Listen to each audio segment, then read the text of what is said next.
So, without further ado, I will turn it over to our commentators for this run, Dope and Jess. Take it away! Hello, everybody. Yo, welcome to Majora's Mask glitchless any percent. Yep, we got an absolutely fire run about to take place. Stunning gameplay right before your eyes, in front of your computer screen. I'm going to let them know that we're ready, and then we'll do a countdown.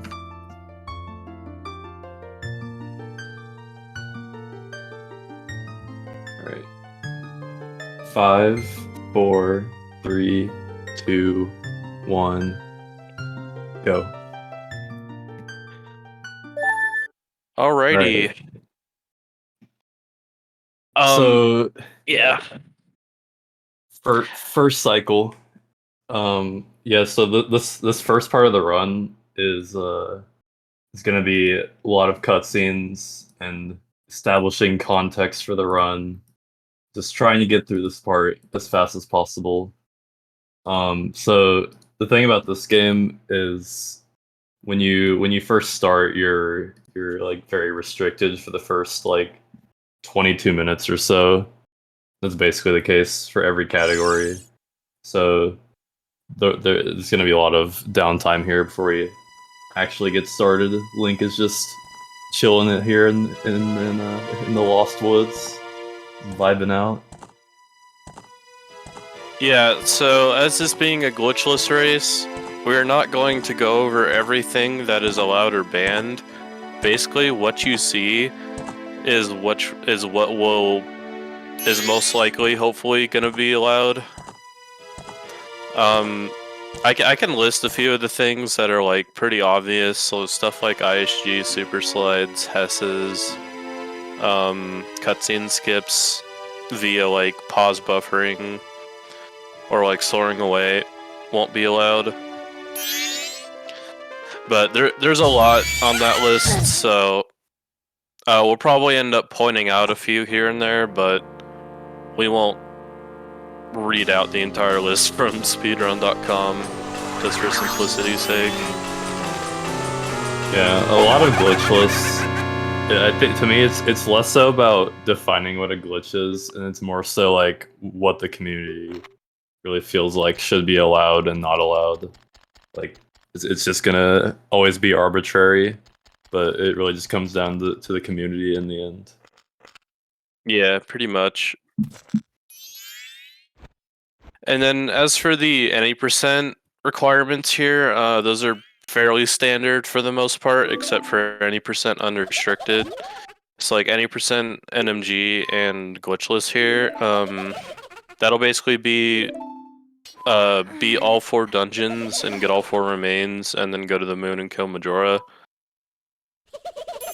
However, with like any percent unrestricted, that's a little more weird because it's mostly just killing Majora.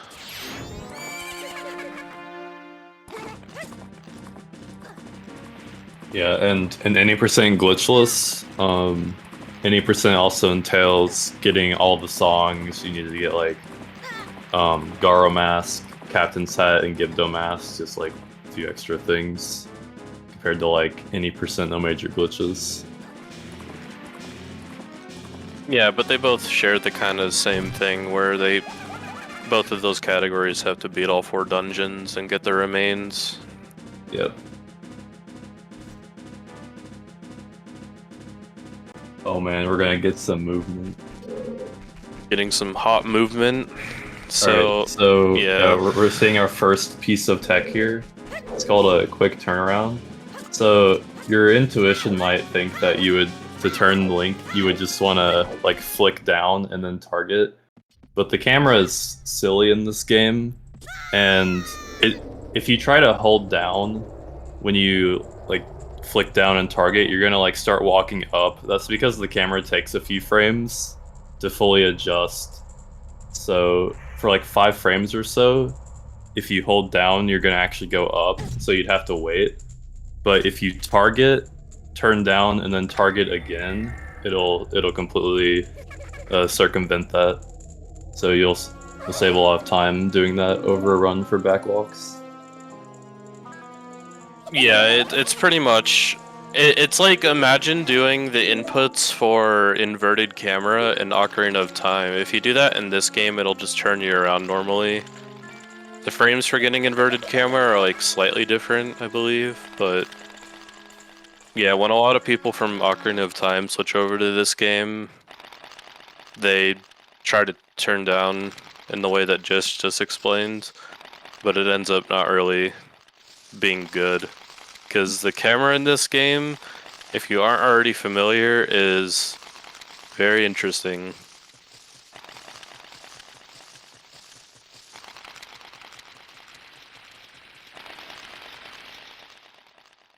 Yeah, so here, this is kind of where you get restricted in first cycle. You get turned into a Deku, and can't really do a lot in Clocktown as just Deku, but until we get the Ocarina, we have no way of going back human without glitches. So we're gonna be Deku for the first little bit of the run. Yeah, pretty much until we get our Ocarina back, and we're just gonna be Deku, and there's not really there's some stuff you can do, but for the most part, in the any percent glitchless context, it'll mostly be that we're gonna be getting rupees for the bomb bag, and then we're also gonna basically make it Night 3 as quick as possible. Yep. Most categories don't get the bomb bag in first cycle, but most glitch categories you want to buy a bomb bag with bomb shoes, but you don't need to do that in this category. And plus, there's not much to do in first cycle in glitchless, so we want to waste time by buying the bomb bag. The glitchless is a rare category that gets bomb bag in first cycle. 100% NPM also gets it in first cycle too. I did not know that. I think it does, but unrelated. Anyways, some Deku tech here. Basically, it'll be those backwalks like we mentioned earlier with the quick turnarounds, and then basically the players will just be mashing A to chain as many spins as closely together as possible. And that's honestly pretty much it, with maybe a few side hops here and there. Yeah, as Deku, it's fast to spam your spin, which is like your main form of movement with like the A button. But as other forms, like Zora and Link, it's not going to be faster to spam like rolls. So it's a little bit different as Deku. You do want to spam as Deku, so you'll keep your speed. Yeah, and what you just saw there, you might have saw Ardju go for a side hop onto that flower. That was basically to skip the text box he got. Because if you're able to side hop close enough to the flower without actually triggering the text, and if you just keep holding A, you'll enter, like, the first frame will basically, like, start putting you in the flower, and you can just skip that text box. It's a very small thing, it's not a big deal, but oh, neat time save. Wow, I can't believe both of them failed Happy Mask Salesman skip. That's insane. What the heck? Having to talk to this guy more than you already have. And normally in glitch categories you'd skip this, but any cutscene where you can delay it, like cutscenes in this game, once you enter their trigger, they take 2 frames to start. So normally you can pause buffer past them, but any cutscene skip in that fashion is banned.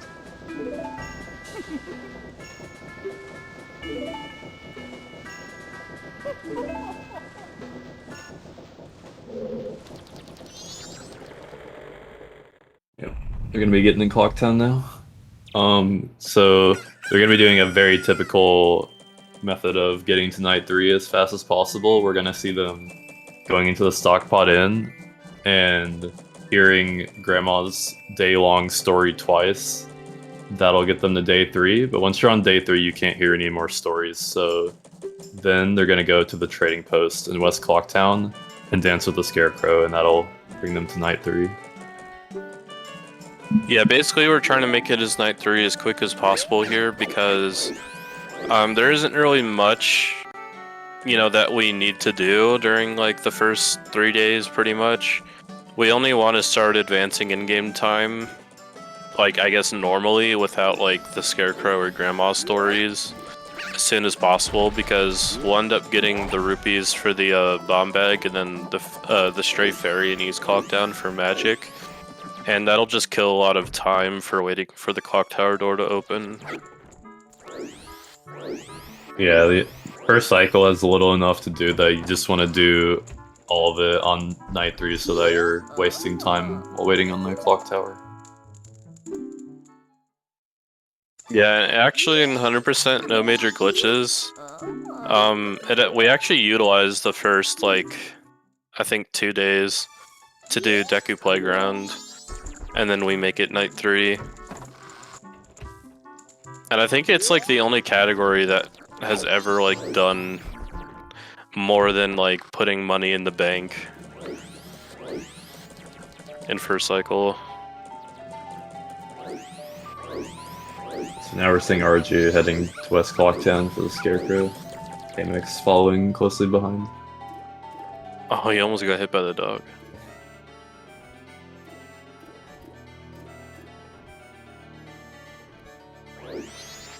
One like very small thing here is that Bomber Kid is a little bit RNG, and if he's too close, he can only do 2 spins instead of 3. It's very unfortunate. Big time loss. A whole second. Or half second, 1, 2. I think it's... I don't even know if it's half a second. It's like, Oh. not that much. Now we're on night 3. I'm guessing they're gonna opt to get the rupees in the stock pot in.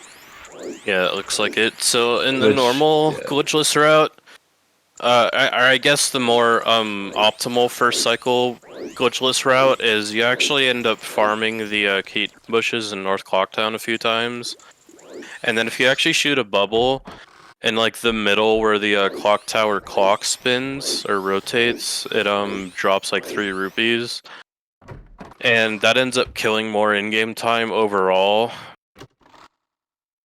for getting the bomb bag. Yeah, when they're doing all these like load zones for the inn, they end up wasting like real time, just because like there's so little to do that like pausing the in-game timer is just gonna waste more like actual real time. Like the door going into the stock pot inn, the employees only door, opening the chest, like that text, and then leaving. Like wastes a fair bit of time over alternate routes you could do for the rupees. Yeah, a lot of what they're doing right here is just pausing the in-game clock, which is what you want to avoid, but this is definitely the easiest way to go through first cycle consistently.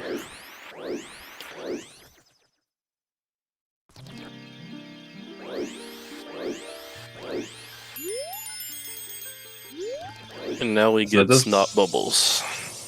Yeah, at this point, even if they're doing like the same stuff on night 3, or like they're at the exact same point, it's really about whose in-game clock is further ahead. That's to who's in the lead for this section.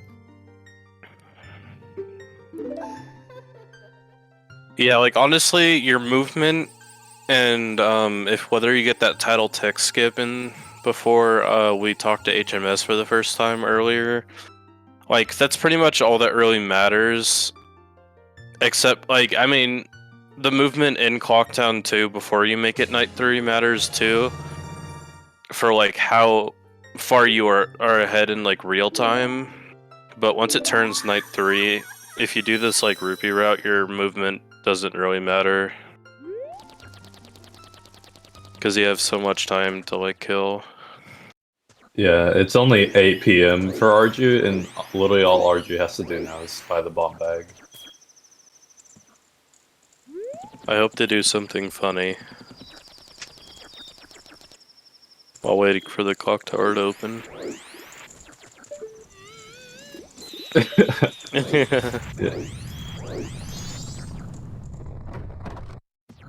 Yeah. There's like a lot of funny things you can do while waiting for the clock tower to open. Yeah. A small time save here is Ardju's waiting for the bomb shop guy to like walk all the way up to the table. If you talk to him early, you're gonna be in a cutscene where the in-game time is paused. So you just want to wait till he's all the way at the table and then talk to him.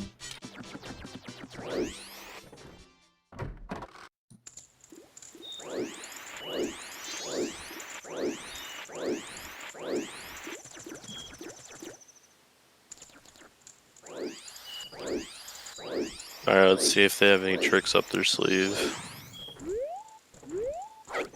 Yeah, we can explain this. So what you just saw Ardju do is called a gainer. Basically, if you're targeting a wall and then you do a backflip and then quickly retarget, instead of like doing a backflip where you go back, you end up kind of going straight up, and you're able to grab higher ledges because of that. So we can skip the whole Moon's tier to get up to the platform.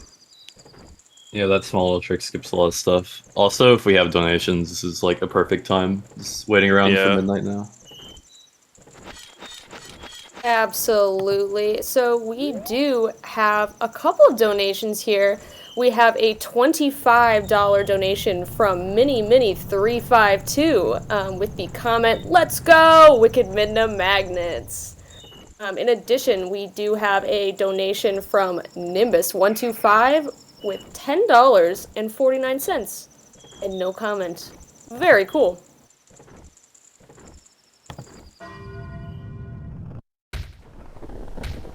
Alright, Ardju has reached midnight.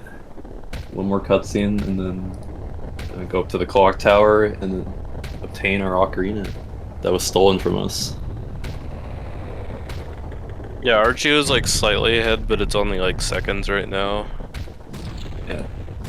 Yeah, obviously this run's long enough. There's enough execution that like really like being ahead right now like doesn't really mean anything.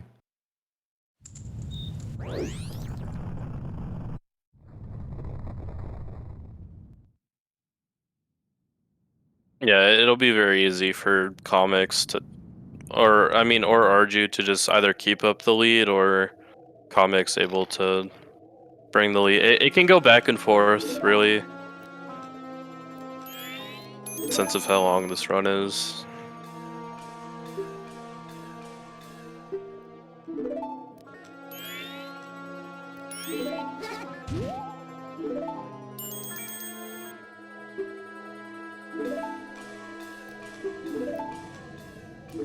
And then yeah, this part doesn't really have much to it. Just lots of cutscenes from here on out. Yeah, after we get the ocarina, we're gonna see Zelda. The only time you see Zelda in this game. She's gonna teach you the Song of Time again, and then we're going to reset the console and get Song of Healing and Deku Mask, and then the run is gonna get going. Yeah, we always like to make the joke that when the second cycle starts is when the run actually starts.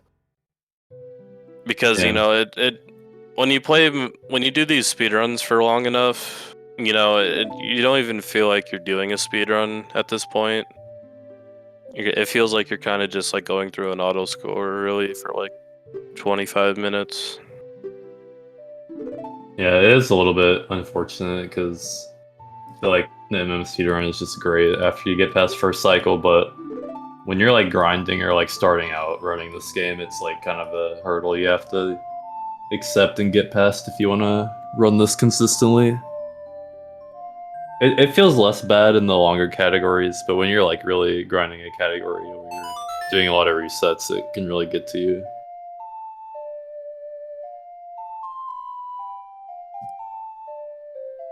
There's definitely optimization to be had in that section, but there's just like so many cutscenes that it just ends up being a lot less fun than everything afterwards.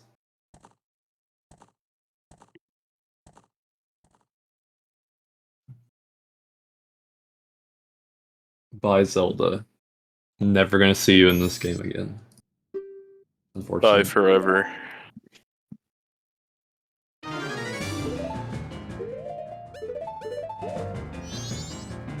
Alright, so our first equip, so What Ardju's gonna do here is he's gonna play the Song of Time, and then right as he hits the top option or yes on this confirmation text box, he's gonna reset his console. And the game actually saves the first frame that you hit yes there when you play Song of Time. And normally what happens is you go through like even more cutscenes where like it's like a whole flashback of everything that just happened in first cycle. But since the game saves on that first frame, you're able to just reset and then load up your file again, and then it'll just start you in the front of the clock tower. Yep. On any subsequent Song of Time, we're not going to see a reset. When you play Song of Time for the first time, there's this long, like, flashback cutscene that's like a minute or like 45 seconds or something, so it's significantly faster to reset system after first Song of Time. Yeah, and the only category that actually doesn't reset there in first cycle, or like when we play Song of Time there in first cycle, is a bug limit. I don't think they're allowed to reset their console at all during the run. Yeah, they do it in like a quote unquote like single segment kind of Yeah. fashion. Yeah, so here we're getting Song of Healing. This is going to allow us to obviously be human again. We're going to get Deku Mask, and this will allow us to heal various souls in Termina. This will be how we get like Goron Mask, Zora Mask, Gibdo Mask, and stuff like that. It's like something important to establish context for this part of the run. This whole like day one section of cycle 2 is kind of going to be an in-game time thing. It won't be about like whose in-game clock is ahead. It's going to be about making it to the ranch on time so that you can get a bonus song, which is crucial in glitchless because you technically only need a bonus song for one thing, which is to get Gara Mask, so you can get into Icona. But since we need that, pretty much every glitchless category at the start of cycle 2 is going to be playing towards trying to make it to the Gorman Bros racetrack before night 1 to get the Gara Mask. That's what we're going to be working towards right now. So we're definitely going to see them play the inverted Song of Time at some point here soon, so that they'll be able to manage that. Yeah, and then right after Garo, getting the Garo Mask, they'll also be trying to time an event for defeating the aliens in the ranch. Actually, I think Kamex is skipping that.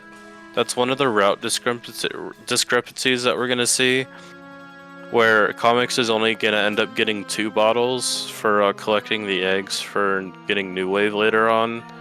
But with Ardju, we'll be able to see more of that in-game time management for defeating the aliens. Yeah, one cool thing about this run, as Dope mentioned, they're going to be doing different routes. We're not going to really see the differences until after getting Garo Mask, but that's when we're going to start seeing a lot of differences. And the routes are going to look like way different after that point, but the difference between them isn't like that big at all. So it'll be interesting to see like when the routes line back, like when they line back up, how Ardju and Kamex compare in terms of who's ahead or behind. Yeah, once that point happens after Garo race, we'll basically won't be able to know who's really ahead until later on. Yep. I think we won't be able to know until like Stone Tower Climb or something. Yeah, it'll be towards the end, I think. Or like LG, something like that. Yeah, Ardju is going to be inverting immediately here. Kamex will probably do the same, or at least similar spot. Yep, inverting here very early on. So slowing down the in-game time in Majora's Mask. In N64MM, it's like half the speed of regular time, and then I believe in MM3D it's a third. In this game, It's it's the a other way third. around. Yeah, it's the other way around. I'm pretty sure. Yeah, other way around. So a third it slowed down in this game, and then half slowed down in MM3D. But inverting early here basically allows a lot of leniency in their gameplay to make it to Gara race on time. but you definitely can't make like a million mistakes either. Kamex is not inverting here, which makes me think he might.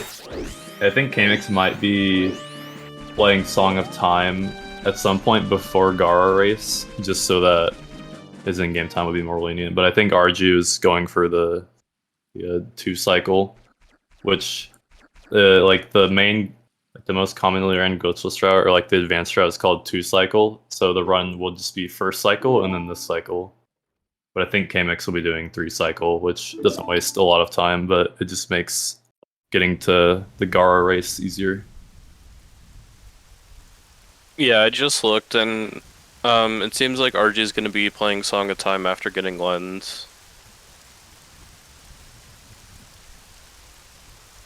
So Kamex didn't go for a bomb drop. Did Ardju get bombs? I didn't see. I know Kamex like completely skipped the bomb drop, but usually what you would do there is in that one grass patch you would go for bombs because bombs speed up the Deku Palace a little bit and they avoid bomb art or like guard RNG when you're going through the palace. Basically, in like older, I guess like older strategies where like we used to just like farm bombs no matter what, but it was found out like I wouldn't say recently, but more recently than other things, is that you only end up going for bombs on the first patch, and then if you don't get any, you'll end up just weaving around the guards later on in Deku Palace. And it's only like... It's basically the same amount of time loss as if you were to go for like a second patch of bushes and get a bomb drop from that. Yeah, like on average, yeah, it's like very similar to not getting bombs in the first patch and then going for another one. Sometimes it can be slower, sometimes maybe it can be faster, but it's just like a lot less RNG. Like you're not gonna have to, like if you go for a second one and you don't get it, you won't have to go for a third one, etc. Like it's just a lot better to just go for the one set of grass, and then if you don't get bombs, just keep going and ignore trying to get bombs. Yeah, and it looks like RG didn't get bombs there. Yeah. Unfortunate. This is a long back walk here. Yeah, we're gonna be doing movement in the swamp for a little bit. We need to so this category, to get New Wave Bossa Nova, we need to collect all 7 eggs.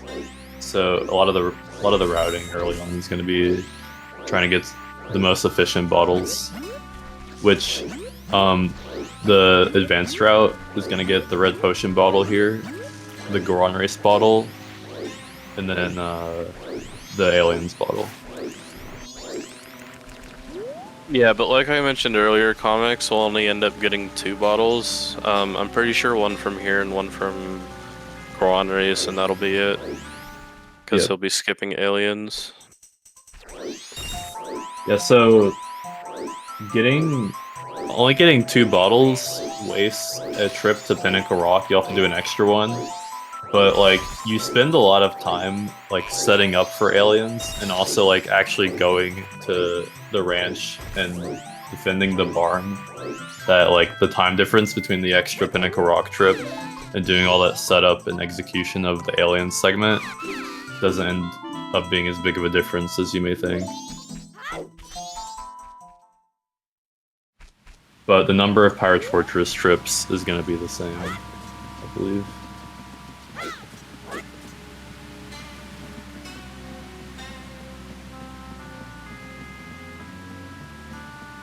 So here we're getting red potion bottle.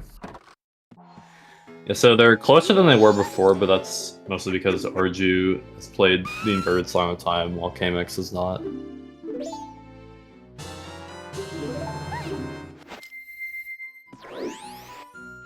And then yeah, coming up here, I'm not sure what they're gonna end up doing, but in the like one of the advanced tricks here, right after you get red potion, is to do a trick called Octo Skip, which I think Ardju is going for. Yeah, Ardju's going for Octo Skip. This can save out like 1 minute and 50 seconds. Yeah, this is a pretty big trick early on. Like, usually a lot of the time, if you don't get it within like 2 tries, like most top players just end up resetting. Yeah.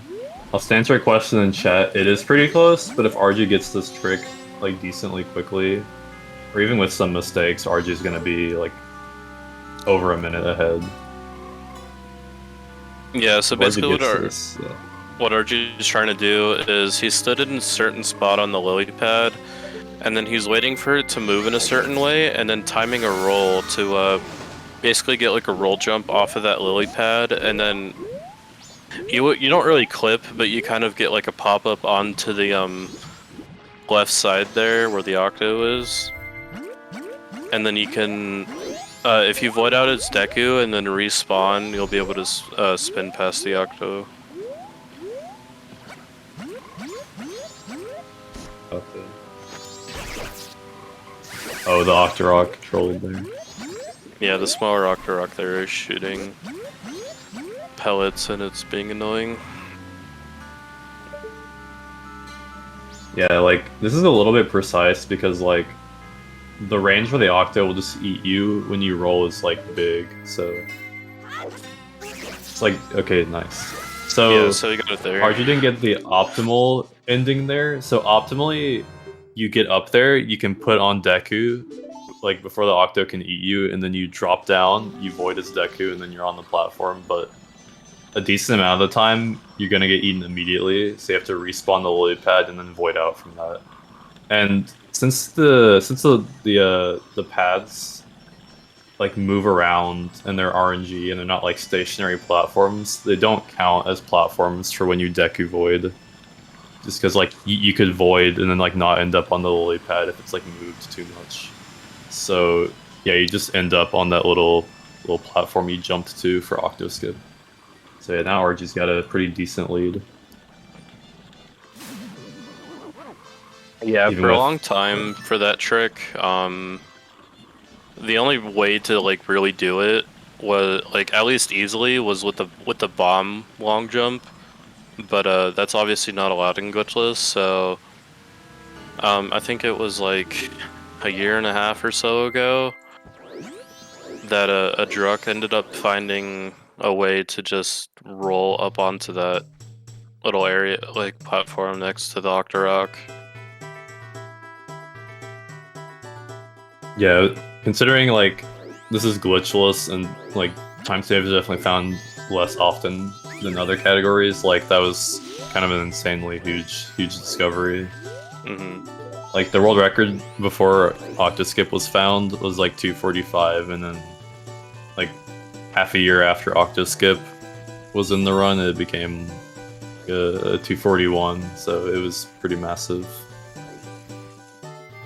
So normally in the advanced route, when you enter Deku Palace here, you normally get you normally go to the right side palace first, and then you end up getting beans.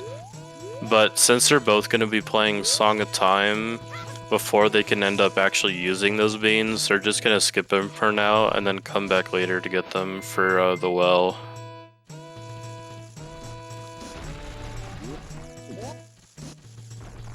Yeah. Also, there was a. It didn't seem like much. Like they definitely made it seem easy, but like the intended strat for this is to buy beans, as Dope said, but also leave Palace, like get kicked out, and go to the right side of the exterior and plant a bean and grow it with spring water, and then you kind of like you like navigate the moving Deku flowers that are floating in Deku Palace to get up to here where the monkey is. But if you just backflip on that door frame that Ardju and Kamex did, then you just do it easy, like roll jump onto the wall. You can just skip all of that. Yeah, it skips a lot of the intended movement for getting to the chamber here where the monkey is.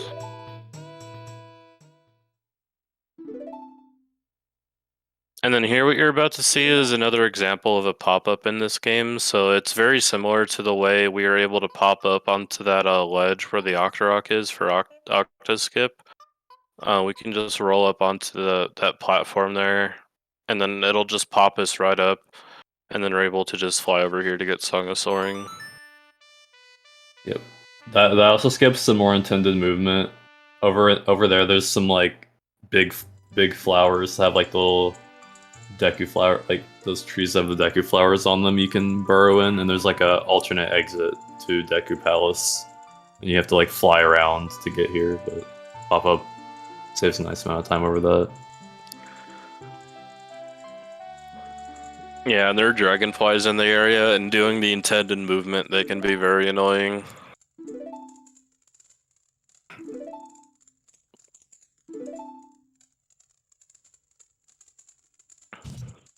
So right after we get Song of Soaring here, we're just going to be making our way to Woodfall. I think there are routes that can beat it in one trip, but I don't think any of them will be doing that, because it'll be faster to come back later on when we have like fire arrows and hook shot. Yeah. To speed up the rest of it.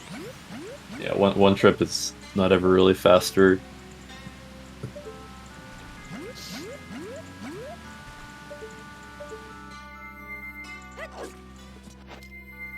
So Ardju's not going for it, but a little trick you can do, you can stun those hip loops, which are the enemies on the bridge that Ardju killed.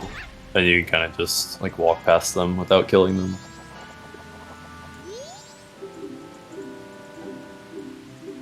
Yeah, so basically all they're doing here in Woodfall is they're just going to be getting the bow, and then they're going to be getting the boss key and then leave.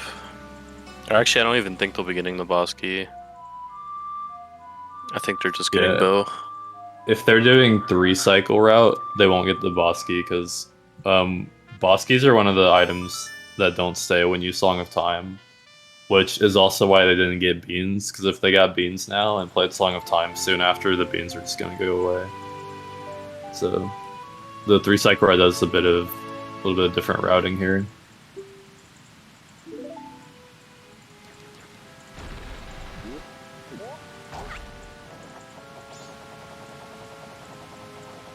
Yep, and then Ardju's just grabbing a quick stick here, and then as we actually go out through this run, you might have noticed when we started this cycle is we'll be hitting owl statues, which are very convenient, because it's basically the fast travel in this game.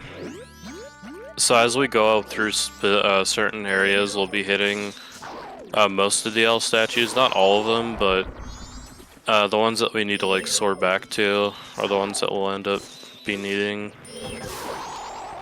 Yep, and you can tell when someone's doing 2-trip Woodfall Temple when they hit the Woodfall Owl, because that's the only reason you soar back there, is to do the 2nd trip of Woodfall.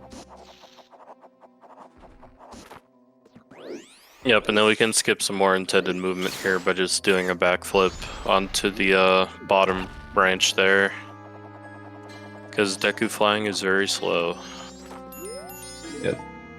Yeah, so here we're gonna see a pretty typical like first Woodfall trip in Glitchless. Like you gotta go get the key, then like navigate around, go into like the dark room with the bows, and then go back down and then get the hero's bow. Yep, and then Kamex is actually playing Song of Time right now, and they're basically just making it a little easier to make it to a Garo race. Yep.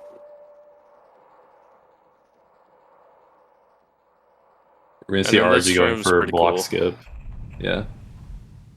Yes, normally there's a block here you have to like well, you don't have to, but you can push a block to make the movement for transporting this fire easier. But you can just do a few jumps. Nice.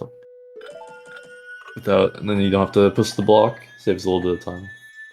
Yeah, doing that block skip is a bit tricky for most beginners, because those jumps look scary, but they're honestly not really that bad, because if you're actually like below the platforms there, it'll actually give you that pop-up effect, assuming you have enough height.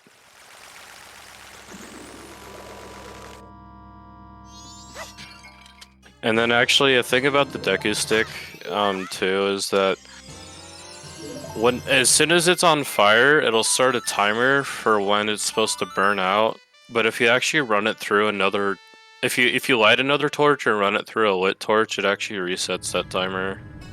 So we're able to just keep it lit. Yeah, we're gonna see Ardju do gonna skip more intended movement by doing a jump slash recoil. Really nothing weird about that, like you just jump slash a wall and you get pushed back.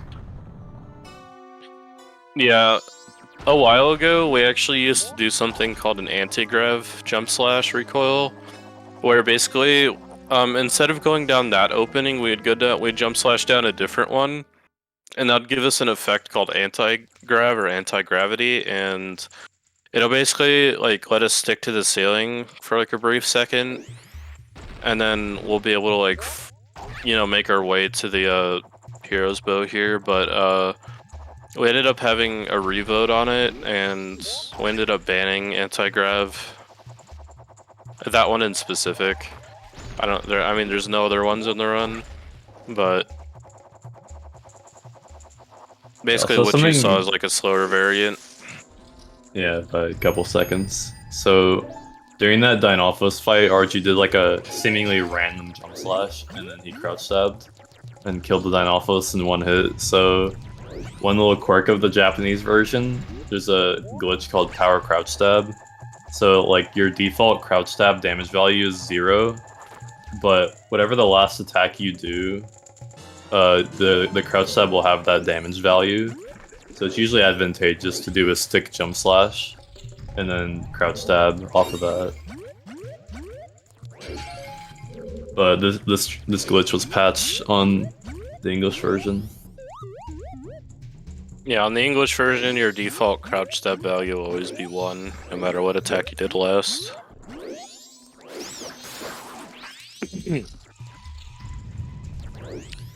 And then after we get the hero's bow, we're basically just going to be making our way to the lens cave and then getting Goron mask.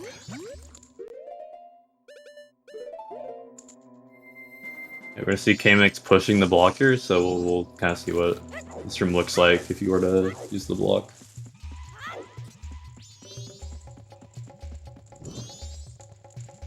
And yeah, as we were saying, Ardju did not grab the boss key, since he'll be playing Song of Time pretty soon here probably. I think you said like after Lens. Yeah, I think after he gets Lens here, he'll Song of Time.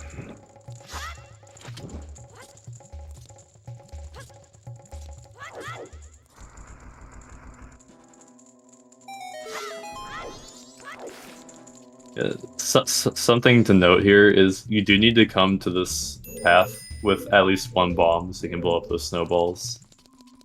There is a trick to backflip over them, but the way we know how to do it only works on English because the snowballs are like positioned a little bit differently between versions. So you can't just backflip over them on the Japanese version, so you have to have a bomb. Yeah, it's just so weird how different the two versions are. Like, they almost feel like separate games because of how much stuff they changed on the English version. So yeah, to address something in chat, RG could have definitely skipped the inverted Song of Time, but probably just like a safety measure. Yeah, normally you would invert if you were doing the 2-cycle route, but yeah, there's not really a whole lot of reason other than safety to invert here if you're gonna Song of Time soon.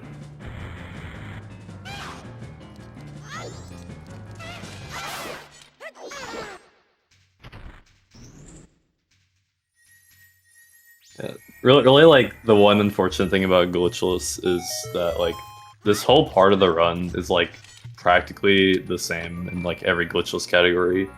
Like in glitchless Honda, you get a few like heart pieces and like woodfall, compass, and map on the way, but like the sequence of events is like exactly the same here in every glitchless category until like after you get Zora Mask, pretty much.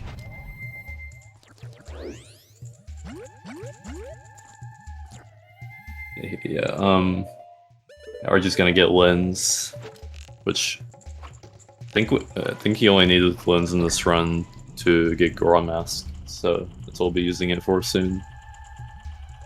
Yeah, and then it looks like Kamex is going for the boss key now.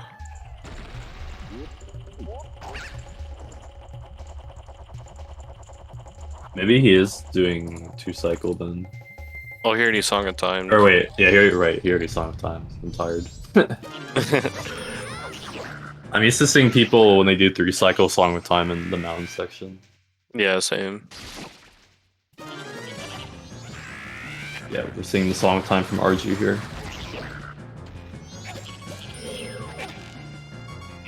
And then what Kamex is going to try and set up here is, while he's fighting Gecko here, he's also going to intentionally take damage from this bomb. And that's going to put him down to a quarter of a heart. And he'll basically be trying to like death warp out of the temple. Because if you play Song of Time, it has like the whole like, or not Song of Time, Song of Soaring. If you play the whole cutscene, or if you play the song, it'll play a whole cutscene, gosh. And basically with death warping, you can skip all that, and if you die in a temple, it'll always put you back at the start. Yep. So shoutouts to $4,000 raised. That's hype. Real.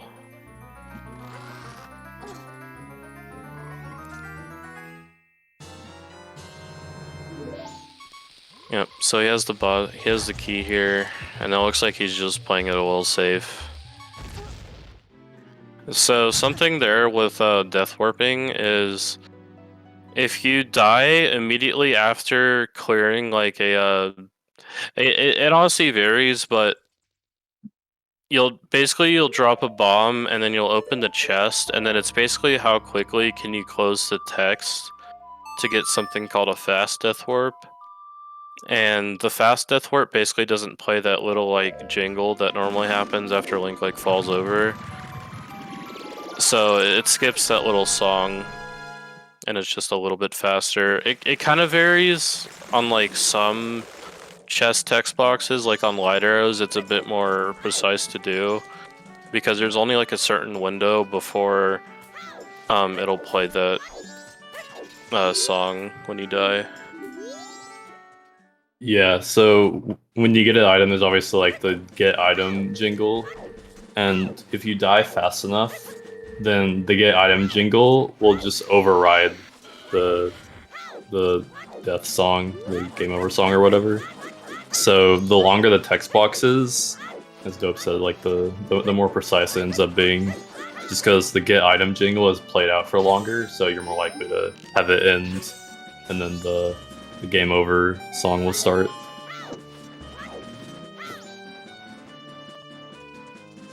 And now Ardju is getting the Goron mask. It'll probably be the most useful transformation mask that we get. Not to say Zora isn't useful, but Goron mask will make movement a lot faster. Yep. I think the Goron mask is like one of the coolest parts of this game, just in terms of like movement. Yeah, I love using it. It's definitely unique for a Zelda game.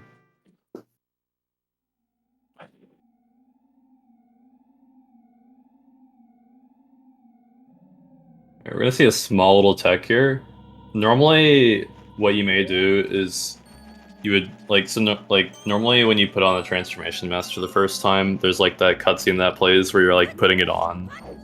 But if you go from a transformation to a transformation for the first time, like you've already put on Deku, and you go to Goron for the first time while having Deku on, you can skip that cutscene, but if you go human to Goron for the first time, you have to watch that whole cutscene. Yeah, basically if you wear a transformation mask that already has like that whole like screaming cutscene play where Link's like doing that into the camera, basically like if you use that transformation where that cutscene's already played and then put on a new transformation mask from that transformation form, it'll basically like skip that cutscene. So we're gonna see Ardju doing something that's not super tight, but if you fail it, you are gonna lose like a minute and a half, 2 minutes. So what Ardju did was he grabbed spring water in the Goron graveyard, and he's gonna go talk to the baby and try to melt the elder before the spring water cools. But you probably have like about 10-ish seconds of leniency, so it's not like super bad, but it's most people are just gonna reset if you mess it up and spring water cools before you get to the Elder, but Ardju's gonna be fine here.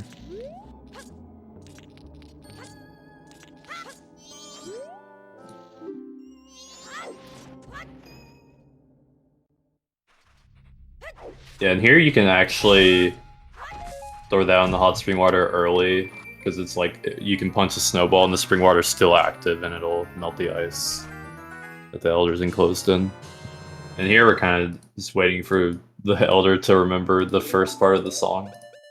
And since Kamex is retracing Ardju's steps right now, we have time for some donations. Yep. Sweet. Awesome. So we have a couple of new donations here. We have a donation from Beautiful Dandy, $42.33. Thank you very much, with no comment. And then we have another donation from our incentive maker, Wicked Midna, with $50, saying, "Good luck, Ardju and Kamex. Woo!" And that's all for us. Also, thank you to everybody who got us past the $4,000 mark. That's pretty cool.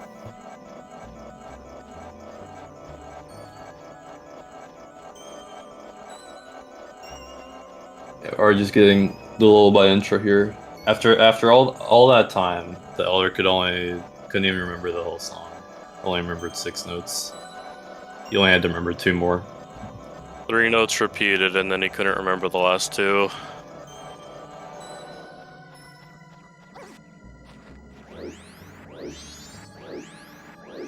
Yeah, I feel like that whole, like, I guess, like, cutscene there is just intrinsically annoying. If you've already played this game.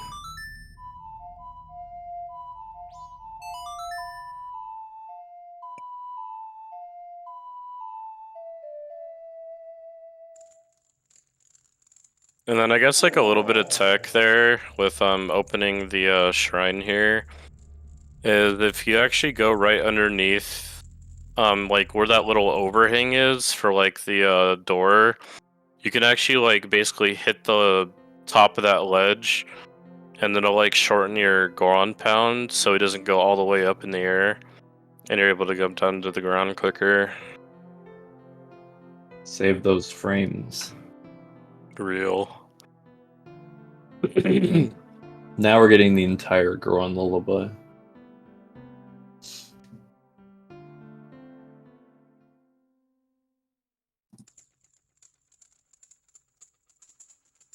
Technically, you can skip this song, but the way in which it's allowed now, like the way you would do it, is very difficult. So no one's really done it in runs yet. Except Aedruk did it in the glitchless low percent run, but that's it. Yeah, the way we end up doing it now is a lot harder than it used to be because when DLT runner Danny B ended up learning this run, and he ended up being a little suspicious of the way that we did lullaby skip before, where we used to basically abuse like slashing near ledges so that the wind doesn't blow us off when we're going up to Snowhead. But we ended up finding out that actually counts as hovering under our definition. So we ended up like basically banning that. And now like the way to do lullaby skip is like insanely hard and no one does it.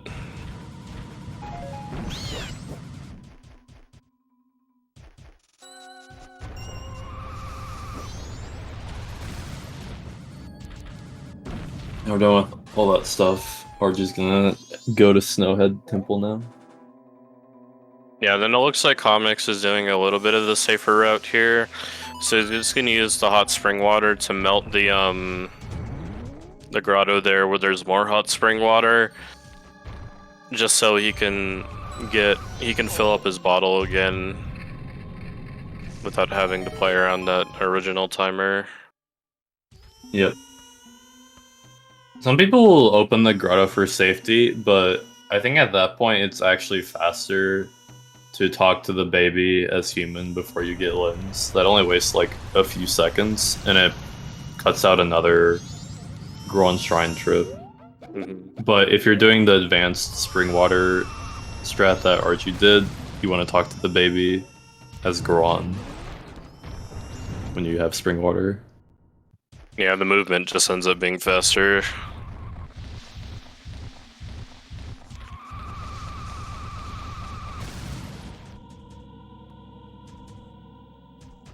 Oh my god, the Goron just died, people said.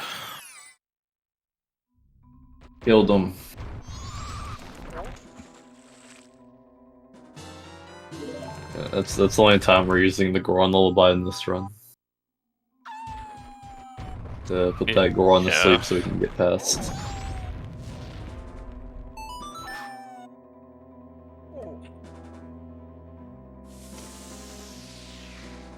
And then we're finally entering our first dungeon where we'll actually complete it all the way through. Yep. Ain't no way. We aren't actually gonna see the second Woodfall trip for a while.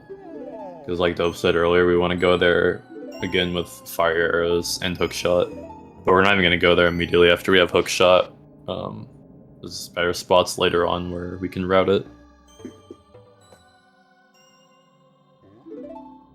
Yep, and then a little cool tech here is right as you go airborne is Goron there.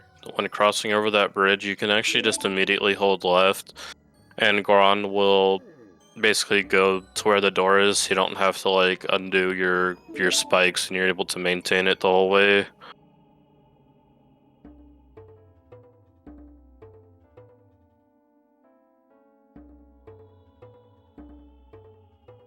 And so Glitchless Snowhead has to get 2 small keys, so that's kind of what we're seeing right now.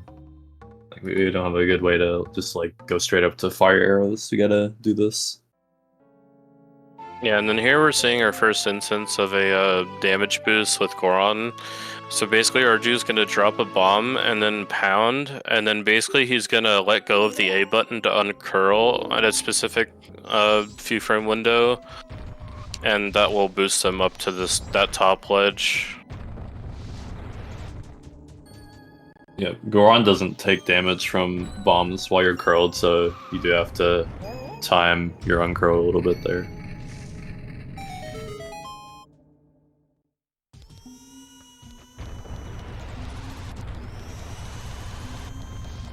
See the other small key here. Yep, and then in this next room, it's pretty much the same thing, but this one's a little bit harder because there are a lot of enemies in this room called bows. And if they run into your bomb, they'll make it explode immediately. Yep, just like what happened.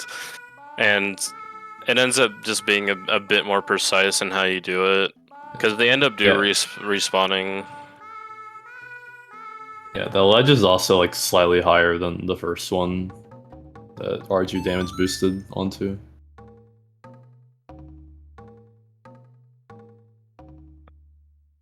Yep, and right there we can do a cool little setup so that we're able to just use a spike roll to basically go all the way to the left to fire arrow here.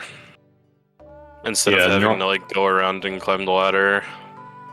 Yeah, like normally the intended strat is from that door Ardju entered to get to the main room. You go on roll straight forward to get to the top, and then you go right, and then you just go on roll straight forward to the Wizrobe room from the right.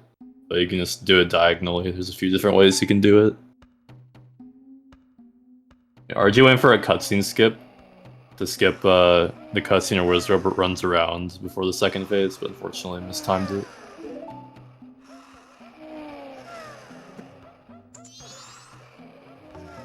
So it's worth noting, like a 2 frame window for that. Yeah, technically Wizrobe's pretty sure Wizrobe's vulnerable for only 1 frame, but most attacks you do, like, they're active for more than 1. Yeah. So it's worth noting that Ardju's like fairly ahead here, but Kamex has gotten the Woodfall boss key, whereas Ardju has not. Which wouldn't make up the time difference, but like it's worth noting. Yeah, I think if they were doing the same route, like Kamex wouldn't be too far behind.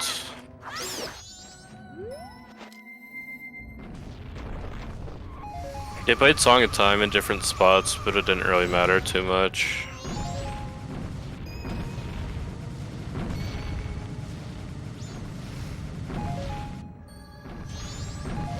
Ardju like barely had enough for that fire arrow. Yeah, he Though had there just is the perfect magic. amount of magic. Yeah, there is magic in here though.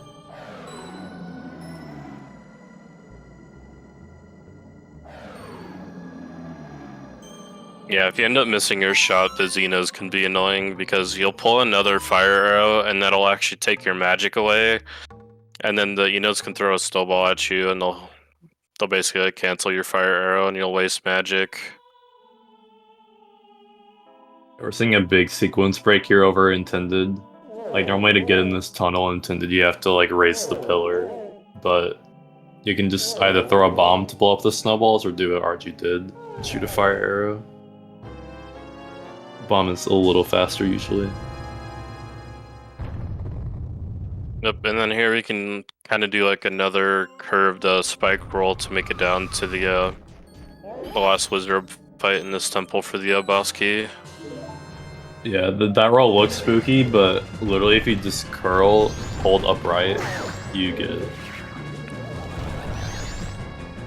So it's worth some tech we haven't really seen, but if you're on like ice or sand as Goron, you have a really slow start, but if you like walk a little to get some speed, you start rolling and you hold kind of in between a full direction and a neutral.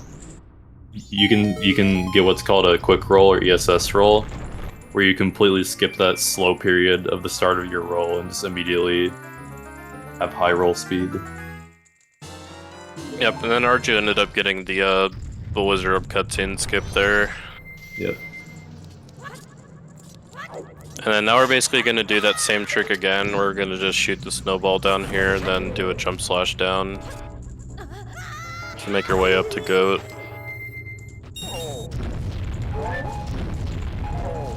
It is slightly faster to, if you only break one snowball there, it's a little faster to just like do a spiked roll all the way through. You'd only really pound if you broke 2 snowballs, but that only really happens when using a bomb. Yeah.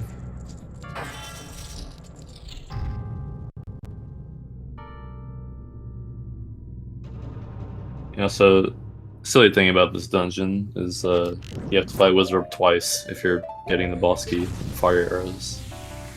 They just decided to put 2 Wizard fights in there. Probably just because, you know, this game wasn't developed in very long. This game has 5 Wizard fights in it, I'm pretty sure. Yeah, it's kind of absurd. Yeah, it's got like 3 Gar Master fights, 3 Iron Knuckle fights, 5 Wizard fights, 2 Wart fights.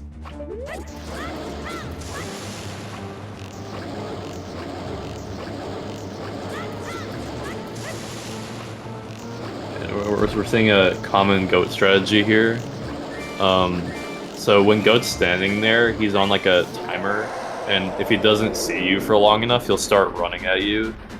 But if you side hop and let him see you and start shooting lightning, the timer will be reset.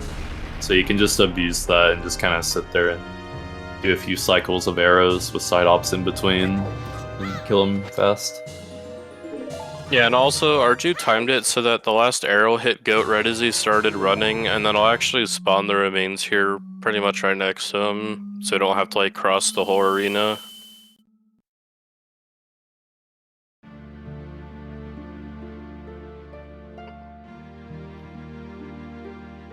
Yeah, here we're gonna learn Oath to Order. In glitch Looks categories, like Kamex is you going can. for the spread. Yeah, he's doing the intended puzzle. Yeah, so think about like glitch categories can skip a lot of cutscenes, but the first Giants cutscene where you learn Oath to Order, there's like no situation where you can skip that, because if you skip that, you just like can't learn Oath to Order. So even glitch categories where you can skip the other Giants cutscenes, you have to watch the first one. This is like kind of a mandatory cutscene in basically every run that gets Oath.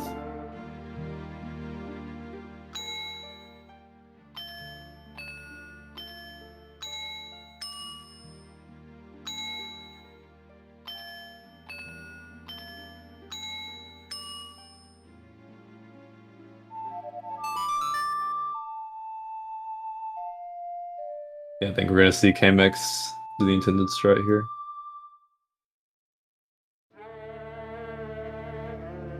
Yep, just the alternate way of getting to fire arrow without having to do that curved spike roll.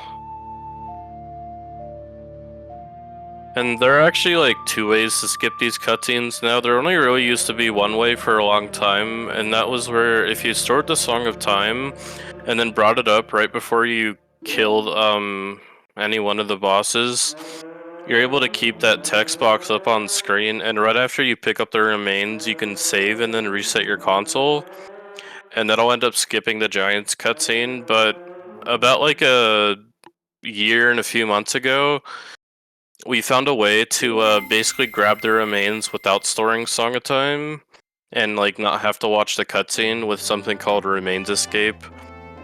So we're basically able to like step in, or we pull hookshot, and then so that's in Link's hand, and then we can walk into the Remains Warp, and then pull out Ocarina, and then usually play Inverted Song of Time or regular Song of. I can't talk anymore.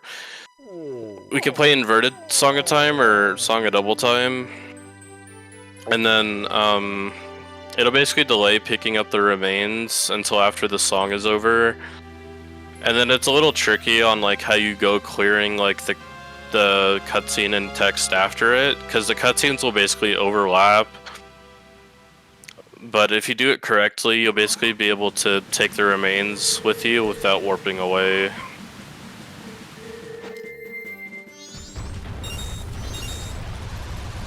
Now Ardju's gonna go get the keg, and we're also gonna see Ardju do everyone's favorite part of Glitchless, which is Goron Race.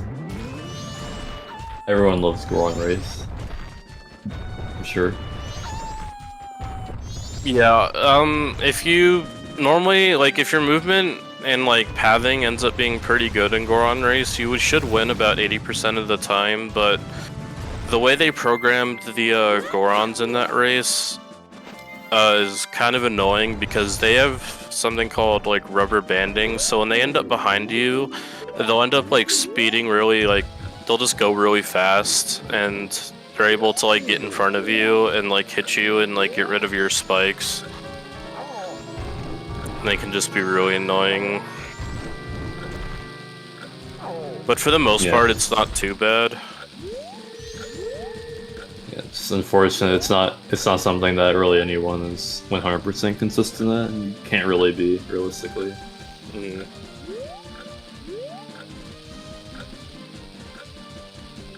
Yeah, and since you can't Goron roll with the keg in your hands, obviously, it's fast to backwalk very often. You have the keg. Same with like the Rockstar line, you're running a category that gets that. Yeah, it's better to just carry it the whole time instead of like throwing it and go on rolling to it and picking it up again. Looks like Kamex. Oh, he had a fairy. Yeah, I guess he fell down.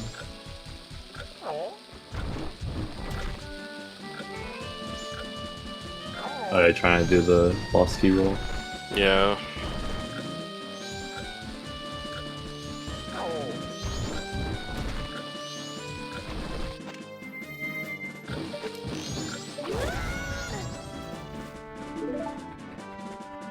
Yeah, I think he's holding straight right instead of Yeah, it doesn't upright. seem like... Yeah, I don't think that, like... I think you can have a bad notch and still make that roll if you curl upright. Yeah, you want to go upright, not right there, ideally. It probably is possible to do it with straight right, but it's probably way more precise than it has to be.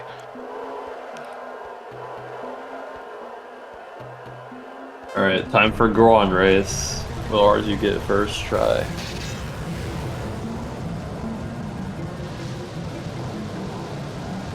Okay, looks like he got it. Yep. Yeah.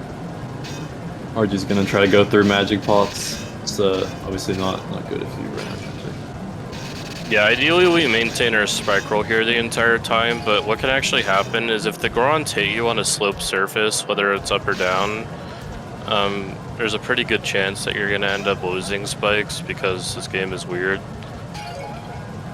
and we want to try and avoid that, but sometimes you literally just can't do anything about it. Yeah.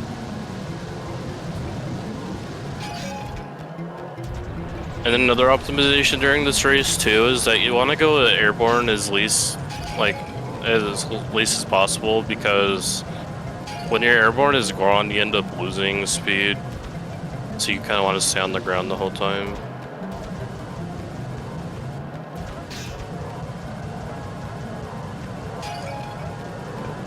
First try Goron race, nice. It's always it's always a huge relief, especially when you're on a nice run. Yeah, and you can just see how bad the rubber banding is there. That last Goron there, just like steamrolling right there at the end. If you actually have like the Tingle map and you pull it up during the race, you can see the little white dots that are the other Gorons. And they're really far behind you. You'll just see them like rocket their way to the front. It's pretty funny. There is technically a way to like skip Goron, or not skip it, but make it a lot faster with something called a ground clip, and that's obviously not allowed, but I think right now it's just TAS only. Yeah, it's also just not really viable RTA. Yeah. Alright, yeah. So to actually get the keg, you have to blow up the boiler thing and then like go back to the Goron. So that's what Ardju's doing there to get the keg and plus the keg license, because we're gonna buy a keg from the Goron in the bomb shop later, which we'll use near the end of the run. But first, we're gonna use the new keg we got on the ranch boulder. You know if the game actually calls it a keg license? I thought it just puts it in your inventory and then that's just what lets you buy it. Yeah, it doesn't. It doesn't. I don't think it like. No, it's not called the keg license. I think he mentions like, hey, you have the keg license now, but it's not like an actual item. Okay, yeah, I didn't know if the game like even mentioned that at all. It's either that or the Goron in the bomb shop is like, yeah, you have a keg license. I think it's mentioned somewhere. Hmm.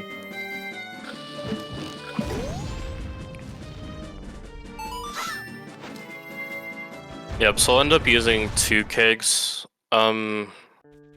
that we end up buying from the bomb shop. The second one will be for breaking the roof in Akana Castle, but that'll be towards the end. So for now, we'll just use the free keg that we ended up getting to just get into the ranch here, and we're Ardju's decently, like way early for this, but you know, that's pretty safe. Yep. Yeah, like, if you're a top runner, you're gonna get here at like a little bit after 5 p.m. So Ardju's definitely gonna have to play Song of Double Time at some point.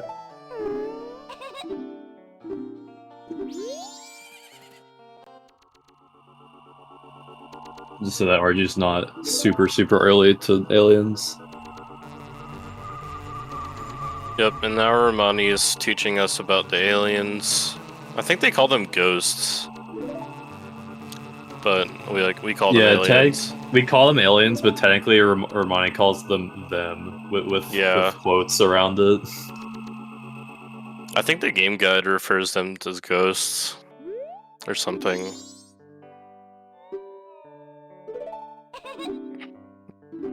And then here we have a interesting minigame. So we're basically going to be riding around the ranch here with the Pona, and we want to shoot all these balloons down as quickly as possible. But aiming on a Pona is weird because your arrow actually ends up flying left a little bit, like up left. So you kind of have to like adjust your aim for that. And also while you're moving, it's just really weird how the arrows fly. So it takes a lot of time to get used to do this quickly. Yeah, they're also both playing on the Wii Virtual Console, which so the dead zone on the controller, which as it implies, it's like the area on the controller where like no movement or anything is inputted, like on the analog stick. That area is bigger on the Wii Virtual Console, so it's kind of hard to aim in general on this version. Yeah, for the most part, like a lot of the aim you'll be seeing is like very snappy. It's not really that smooth. There are some instances where you can do something called like ESS aiming, where you end up aiming more smoothly, but for like shooting the balloons here. You can't really do that since you're on Epona. Or you can, but it's just not like an easy way to go about doing the mini game. We'll be seeing like more of ESS aiming on like twin mode later on. Yeah.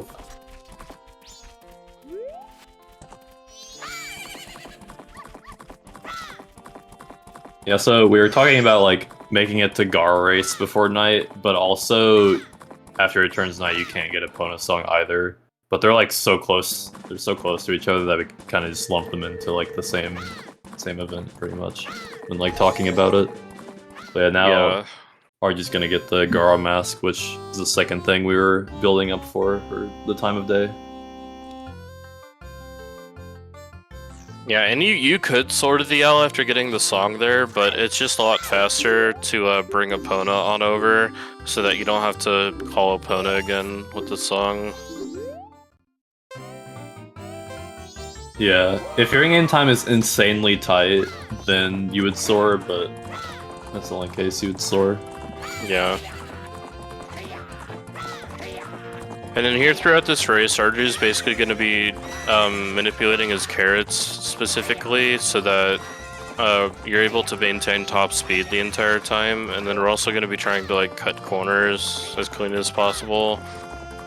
It is kind of hard to do it. Like, getting a good time on this race takes a lot of practice.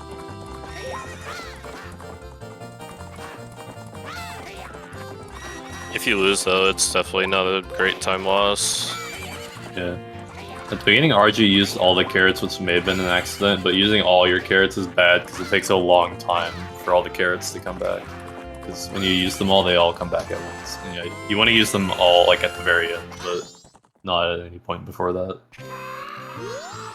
Yeah, basically if you deplete all your carrots, it'll take a lot longer, because like the game will basically, it'll refresh all of your carrots at once, but it takes longer, so it's better to just go down to your last one if you need to, and then just ride for a little and build up like a few more.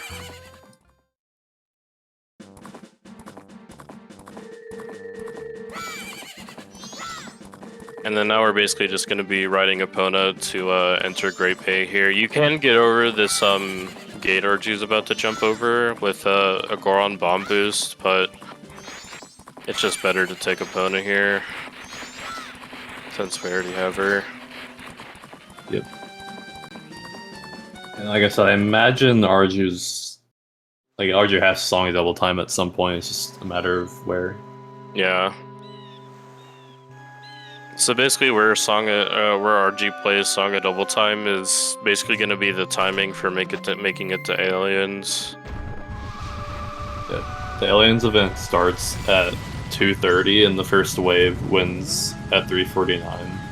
So like, if you know how to do the advanced strats, the latest you can get to the ranch is like 3:32 or 3:33.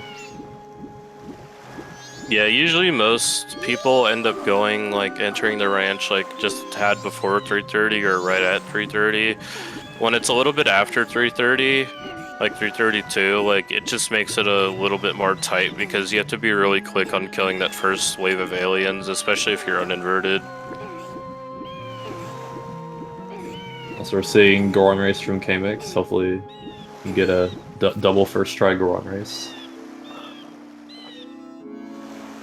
There have been many glitchless races in the past that we've hosted, and there can be times where multiple people just fail Goron race. Yeah, there've been like so many times where someone will be like ahead or like in second or third place or whatever, and then they lose Goron race, and it's just a tragedy.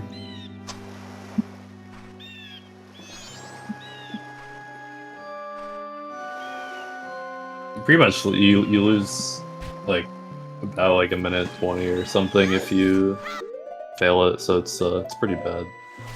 Yeah, if you fail it right at the end here, it's a lot bigger of a time loss than if you were to like get knocked off the bridge, because you're able to restart the like you're able to retry a lot quicker because the Grand Baby will basically give you a prompt to like start over. But double first try, very nice. Yep, nice.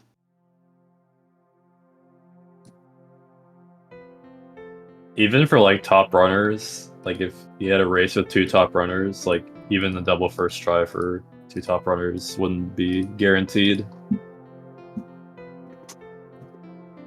Yeah, it really can just turn, like the other garage can just turn the tables at any point.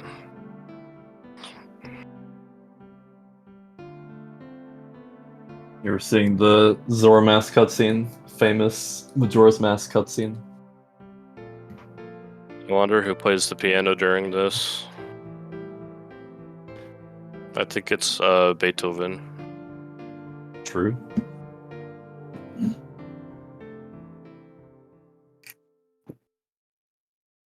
Yeah, it's pretty common for a few Majora's Mask runners usually have like a musical background and they end up playing an instrument during that cutscene. It's usually the typical go-to is the piano, but some people have used other instruments before. Yeah. Some people play instruments, some people just like play random like memes or music during the cutscene. Yeah.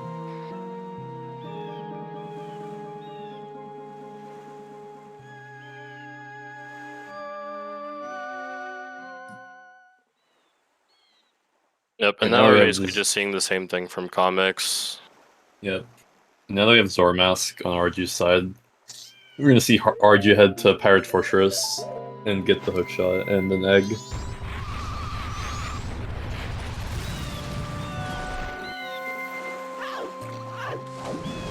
So even though it might, like, so Ardju has the empty bottle and gold dust, and it might seem bad to have gold dust right now since PF has 4 eggs. But Ardju's gonna come back with the aliens bottle and the gold dust being sold. So the first trip, Ardju will get 1 egg, and the second trip is gonna be 3 eggs. Yeah, there's 4 eggs in Pirate's Fortress, and then there's 3 in Pinnacle Rock.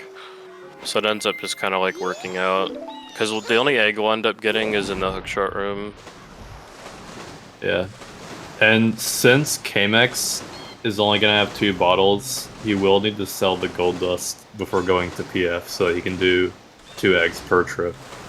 Yeah. So because of that, he's going to burn time by doing Pinnacle Rock first, I'm pretty sure. And then he'll sell the gold dust to the Curiosity Shop before going to PF for the first time.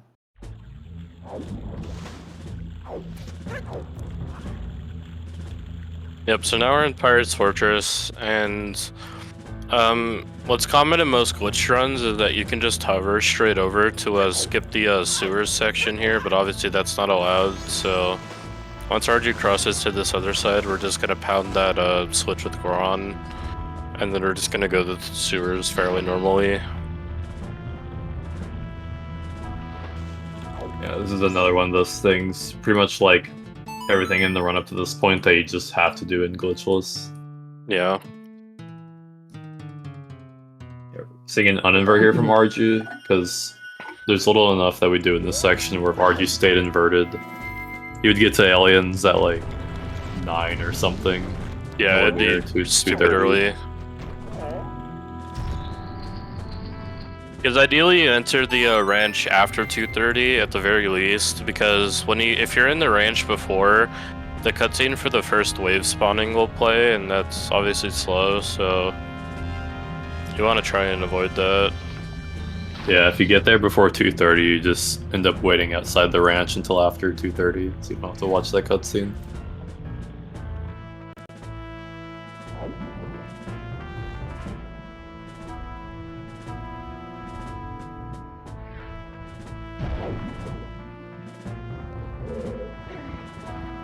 A small optimization here, when Ardju is bonking these little barriers with the skulls on them. Normally when you just bonk them, like you have a little bit of a delay before you can start swimming again. But if you let go of A to stop your swim, or like right before you bonk them, you can instantly start a new swim after bonking the barrier. Breaking Also, believe it or not, you don't need to pull out those blocks all the way. We can just only do 1 pull on them.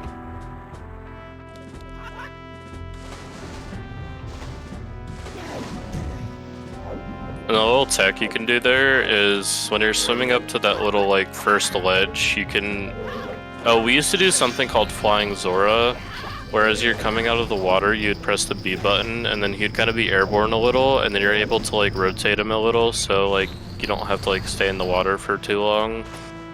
But what most top runners do now is they basically like swim right towards the ledge so that they immediately stand up.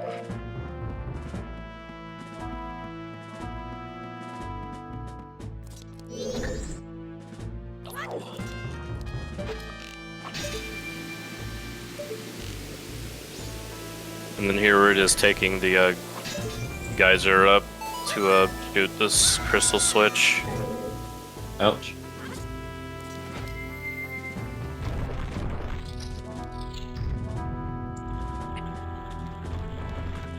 And then now we're able Here to goes enter the the- Pirate's Fortress interior. Yeah.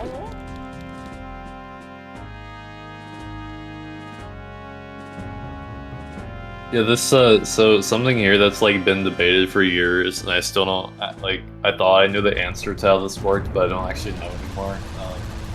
On the Japanese version, you can just like walk in here and go past the pirate, which like normally you go to the top and shoot the beehive like from the upper room, but here you can just do the movement Ardju did. Initially, I thought that like the guards had worse vision that night on Japanese, but then I thought like that guard was placed further back, but now I like, don't even know if it's true anymore, honestly. But like either way, you save a lot of time there. On the Japanese version, just being able to walk in there and go past the pirate. Yeah, I want to say that Kita or Koztelek ended up finding that the guard is moved like exactly 1 pixel back on the Japanese version. So I think their vision is like the same on both versions, but where they're placed is different. So on English it's a bit closer and she's able to catch you immediately. Because her range of vision ends up just being a bit, because of just how, like, the pixel she's placed closer to the door. And unfortunately, Kamex failed the Goro race here. Oh. We wouldn't say this in glitch to 70%, obviously, but if you get Stone Mask, you could just walk in on the English version from the bottom. Another thing too with the guards is that if you're constantly rolling or side hopping, they pretty much can't catch you unless you're like extremely close to them. So that's why we like do that side hop and then just like basically mash rolls past the guard. Because if you walk even for a little, they'll end up catching you. It's also worth noting that obviously Ardju is a tad early to Curiosity Shop here. The Curiosity Shop opens at 10 p.m. So ideally you do want to time it to where you're a little bit later than 10. When you get to Clock Town.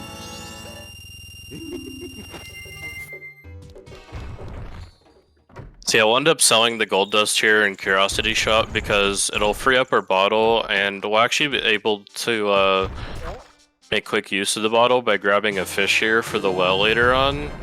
And we're also able to use the money from gold dust. So since it sells for 200, we won't actually get 200 rupees because we need the adult's wallet for that, but it'll max out our base wallet.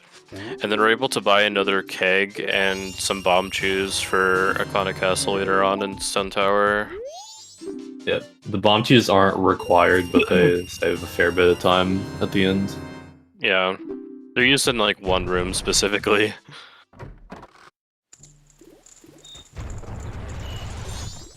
Yeah, use them in Iconic Castle, and use them like once in Stone Tower Temple, so you don't use them that many times.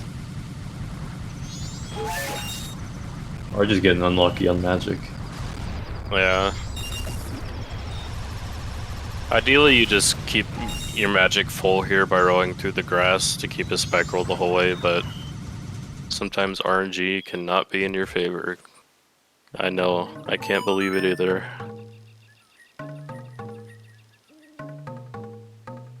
We get to watch Zoromask cutscene again.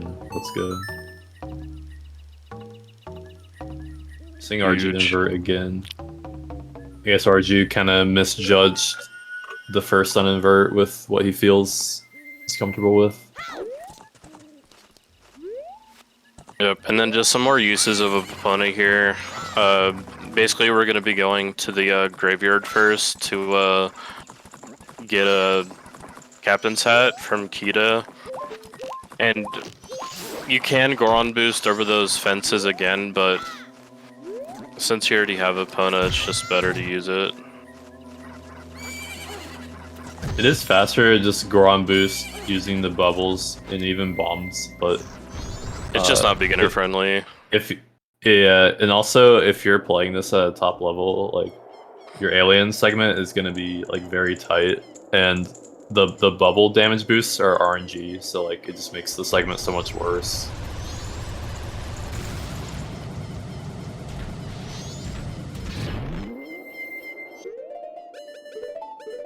Yep, so what Ardju's going to be doing here is he's going to walk into the right corner here so that he's as close to Kita as possible. And then he's going to basically shield drop a bomb and then immediately playing Sonata to awaken Captain Kita. And then during the cutscene where Kita's like all confused, he's basically going to get hit by that bomb during the cutscene, and that'll like stop him early so that we don't have to chase him very far.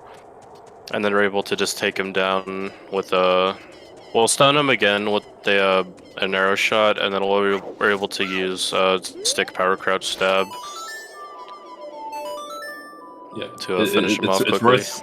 It's worth noting that Ardju is waiting there because he got jinxed by a bubble, and you can't use your sword when you're jinxed, so Ardju wanted to wait. You could. There are two options to back this up. You can either get a broken stick, which is a glitch where you can like break a stick in a couple ways, and the stick will like half break, and you can like jump slash with it without like having to without it fully breaking your stick and having to use another one. You can also fight Kita with Goron pounds or punches. Pounds do more damage, but it's really finicky with Goron pounds. Yeah, but this fight's fairly simple. You just stun him with the arrow, and then you crouch stab, and then you walk away a little because Kita does a ground pound, and then you just wait for him to be vulnerable again.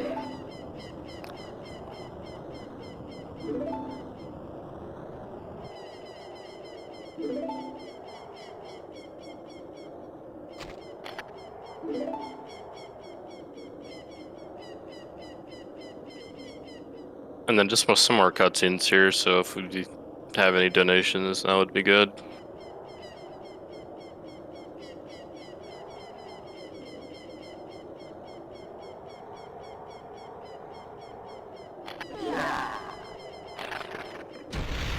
So we have no new donations at this time, but just like to remind everybody that during this run, we have an incentive for Wicked Midna's Majora's Mask magnets. If you donate more than $25 during this run only, and you mention Majora's Mask magnets at checkout, you will be entered for that drawing. Once again, if you use !donate, you can go ahead and donate to our cause.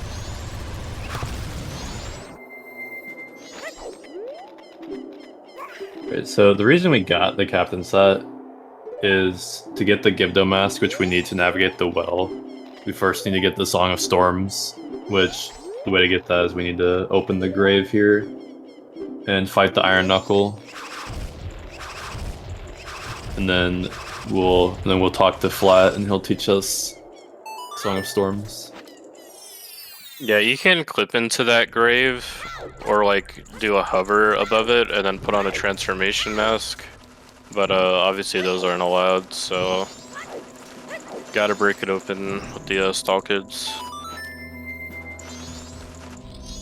And then we're also seeing Kamex do Pinnacle Rock now, whereas Ardju just went straight to Pirate's Fortress.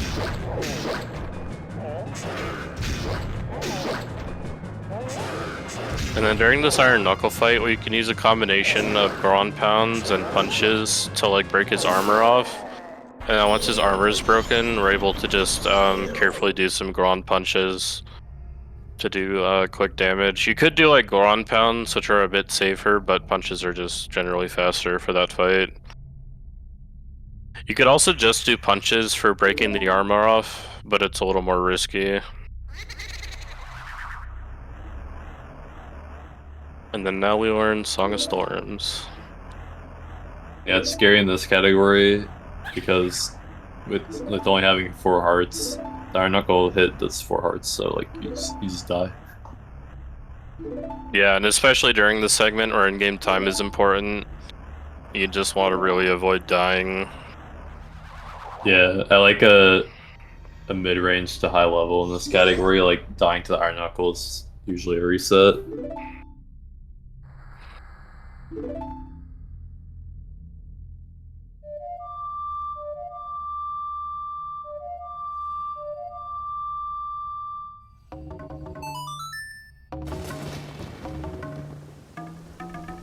Yep, and Kamex got the 1 egg from Pinnacle Rock, so he's now just gonna soar to Clock Town to basically follow up with what Ardju did earlier. Yep. And as I said, Kamex will need to go to Pirate Fortress for the first time with 2 bottles, since he won't have 3 in this run, so yeah, he used Pinnacle Rock to burn time for that.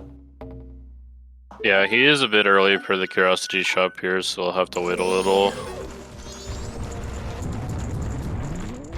And then RG just on inverting again to time his alien segment. You want to avoid doing that if possible, but if you're relatively new to the game, and even for some intermediate players, like grasping the concept of like how much time everything takes for in-game time is like hard to grasp at first. Yeah, takes a lot of runs and just watching people play to really figure out how long stuff takes. Be able to judge when you should invert and not invert.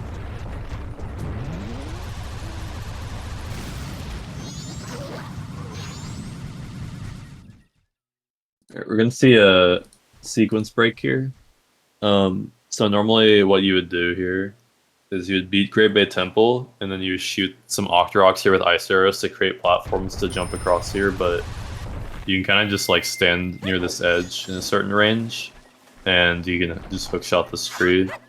Nothing weird about it, just it's not that precise, but it's like semi-precise hookshotting. Yeah, it's definitely hard to like do very quickly, especially if your in-game time is tight for aliens. But looks like RG did it fairly quick. And then we don't want to forget hitting this owl.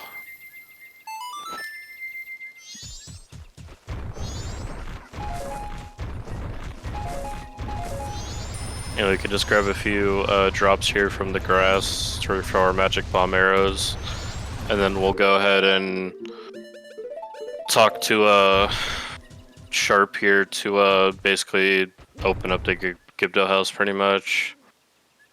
Yeah, there's Gibdos roaming around it, but when you play storms in here, they'll just die or whatever, and Pamela will be able to come out of the house, and you have to get Pamela out of the house to be able to go in to heal her father.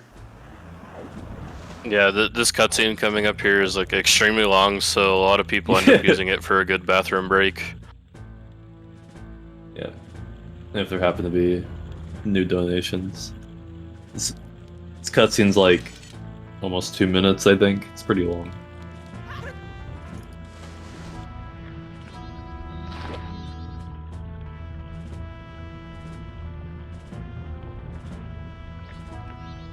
So Kamex is in PF now. Oh, sorry, go ahead. Oh no, I was just gonna say, we do not have any new donations right now.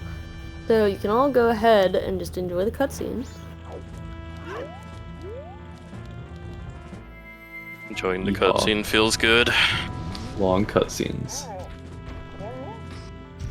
Yeah, Kamex is in PF now. At the start, it was the same things Ardju did, but after he's done with the hookshot room, he's gonna go collect another egg.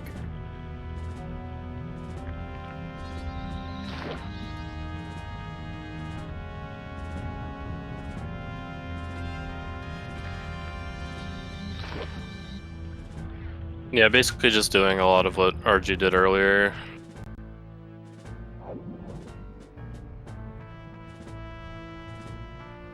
Yeah, and now that Kamex has done a Pinnacle Rock trip, he'll seem like even more behind than Ardju, but it's just another thing that Ardju hasn't done yet. Ardju's still like decently ahead, but like I said, like Kamex has done a couple things that Ardju's route is gonna do later.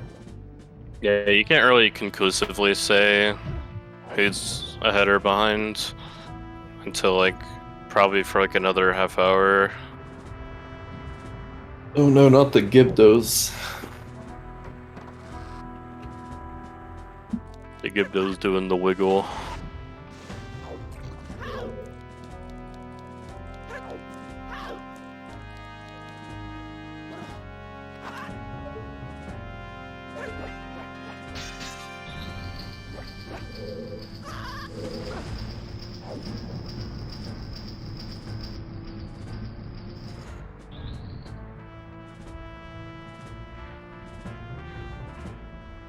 Yep, so now that the Gibdos are clear from around the music box house, RG is basically gonna get up close to it, and then he's just gonna pull a bomb chew, and then this will explode, or he's gonna run into the cutscene where Pamela's kind of like outside of the house, and then the bomb chew will explode right as she enters back in the house, and that'll make her come back outside, and then they're able to stay hidden just behind this little part, and then you're able to just climb up and enter the house.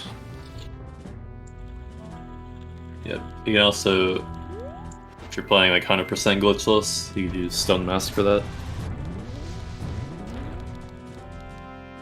Yep, and now we're gonna use Song of Healing to get Gibdo Mask, which we need to navigate the well to give items to the Gibdos in there. There's a lot of stuff you get in this category, or kind of this game in general, that like you use once and then you're done with it. I mean, Gibdo Mask use like a few times like in the well, but beyond the well you just don't use it. Yeah, all of the non-transformation masks that we end up getting are very limited, like outside of like the hard requirements for them.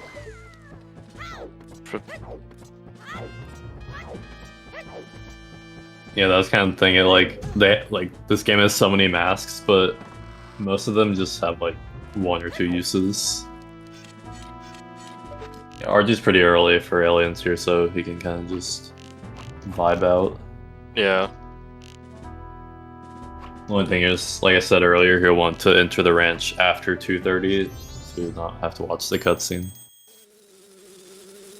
Yep, and then it looks like Kamex is actually going through the top here to take down the beehive. You can't avoid this cutscene that's playing right now, where the like bee flies around and goes inside the hive, and the pirates talk. If you just stand far, like a little further back from the cutscene trigger, you can just shoot the beehive down, and this cutscene won't play. And a little quirk about the Japanese version is normally there's not like an entrance to this room, like to the lower level of this hookshot room, like from where Kamex is on the English version. But on the Japanese version, there is like an opening at the back, and we're able to just jump straight down, so we don't have to go to the bottom and open that door. Yeah, like the hallway Kamex is in, like if he just goes to the end of it and turns left, there's like just a big hole in the wall. You can just jump down from there.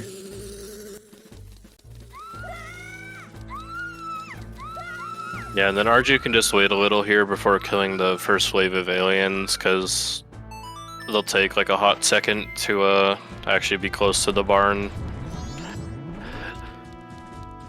Yeah, so yeah, that's the hole we were just talking about that Kamex just went through. Get there faster. Yeah, so for aliens, you only need to kill 2 waves. It's good to only kill 2 waves because the game lags a little every time you kill one. And really the indicator for killing the second wave is if you start killing them after 4, they can't win anymore at that point. Yeah, the whole wave that spawns after 4, you just kill them all. The next wave that spawns just won't have enough time to reach the barn.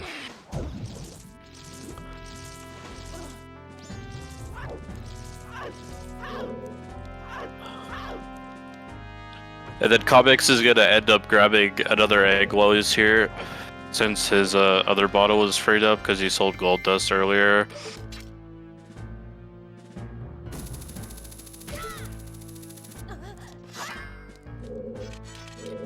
And then you can do like a cool little jump slash, recoil off the wall there to this is actually the exit to this room. But if you do that jump slash recoil, you can land right in that little hallway there to make your way into this fish tank with the second egg. Yeah, every egg has a pirate fight before it normally, but in Glitchless we only have to do one of the pirate fights. And yeah, as you can see, requires you to kill all the pirates. Yeah, as you can see, like Ardju had to wait quite a while there just because of how long this event takes, and it's really like a lot of the time loss of doing this. But if you time this segment tightly, it's faster than 2-bottle route. Yeah, overall, top players like try to time it as close as possible because it'll limit how much like waiting you'll have to do.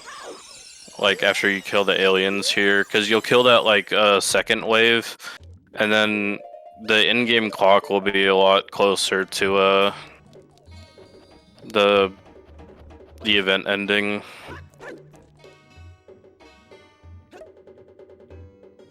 Yeah, we're seeing Woodfall 2 from Ardju. It's technically faster to do it after, like right after a mirror shield, because you have fire arrows equipped from lighting the torches in the well, and you want fire arrows for Woodfall 2, but it's like not a big deal. Yeah. It's like the difference of an extra pause, I think. Yeah, and watching the fire arrow equip cutscene again. Yeah.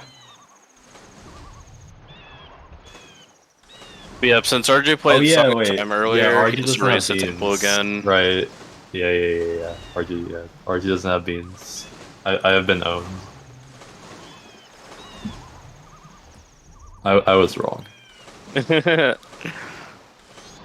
Don't listen to everything I say if I am tired, obviously. Yeah, basically the whole reason why doing a second trip is just faster is because obviously with fire arrows here, we're able to light the torch across the other side of the room.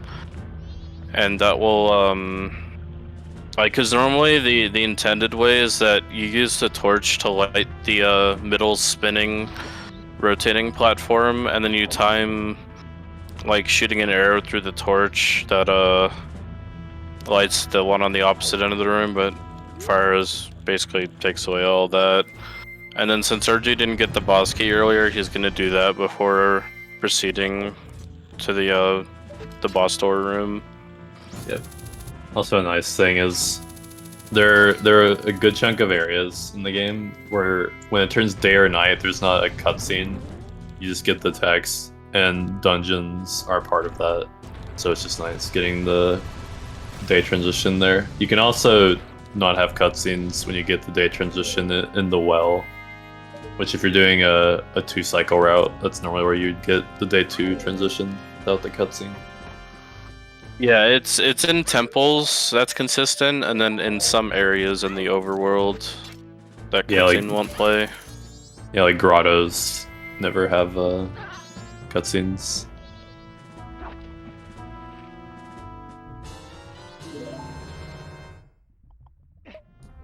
And also, fire arrow ends up doing more damage to the gecko here, so a little bit of a quicker fight. Yeah, the gecko fight's quicker here, but it does still end up being a little faster to get the boss key when you get there, despite the faster gecko fight with fire arrows. Yeah. But if you're doing, obviously, if you're doing 3-cycle route, you gotta get it late here.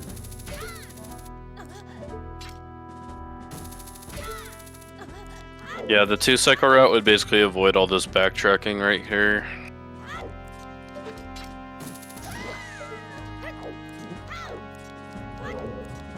We're gonna see a reason why fire arrows are fast. Like Dope was saying earlier. Normally you'd have to light the rotating flower platform and then shoot that torch Ardju just shot from the lit torch on that platform, but just skip that. And then also, Yes. since we have hookshot here, we're able to skip all the Deku flying in this room normally. Yeah. Normally you have to jump down to the right, shoot a crystal switch to make the fire leave the Deku flower platforms, and you have to fly over to the other side of the room.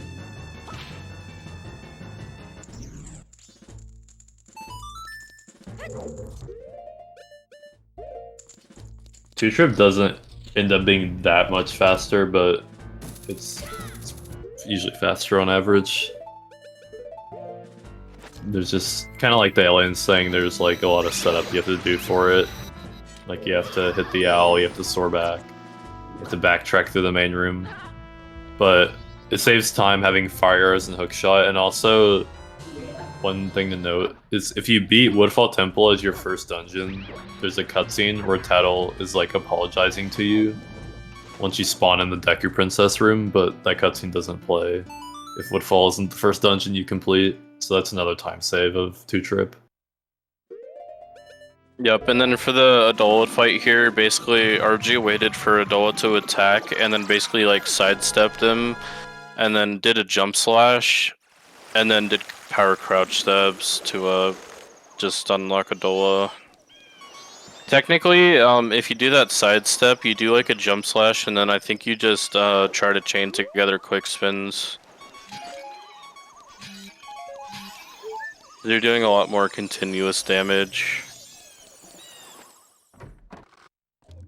But that's a little hard to do because if you do your if you time your quick spins incorrectly, like you'll hit Adola when he's invincible, and then he'll like jump away, and then you have to restun him. Yeah.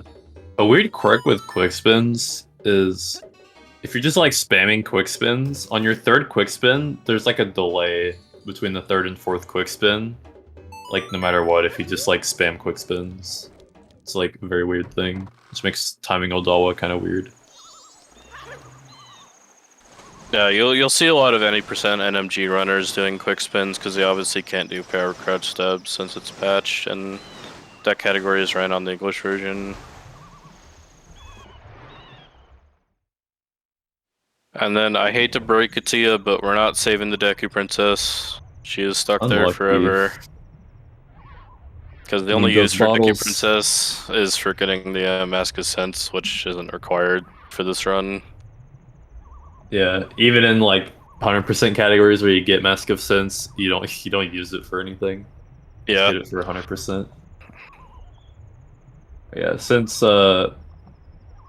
Ardju's doing 3 cycle, this is where he's got to get beans. Since, as I mentioned earlier, if he got beans early and then played Song of Time, the beans would go away. And Kamex will be doing the same thing later. Yep, and we can end up doing some cool damage boost here with bombs to just quickly get through back palace here. Yep. You know, we're seeing Kamex's second Pinnacle Rock trip. And then we also did a gainer to get up to the Bean Grotto here. On English, this is actually placed like all the way to the right of where that room was before like Ardju entered this grotto. But on JP, it's on that like lower level of that ledge. To address a comment in chat, casually you can use Mask of Sense to collect magic mushrooms, which like only really I think you can sell those in the Curiosity Shop. You can also give them to the witch in the shop. I think pretty sure it's Kotake. Yeah, Kotake. Yeah. And if you give her a magic mushroom, she'll give you a blue potion, and that'll also allow you to buy blue potions from her. But you just never buy blue potions in speedruns. Yeah. You don't even buy green potions. Yeah, like you only buy red potions for like Shiro, and the free red potion for saving Kume. Yeah, now we're seeing the well. Yeah, and like all the stuff we've been collecting, like the beans, the fish, and the milk from Alien's bottle, like, and some bombs and nuts. Like that's all going to be used here to appease the Gibdos. Yeah, we'll also end up getting a big Poe here in one of the rooms because that is required for getting to Mirror Shield. You can get a big Poe from Dampe, but that's like extremely slow. So we'll just grab the big Poe here, and then we'll also be using the milk we got from the ranch for the last Gibdo.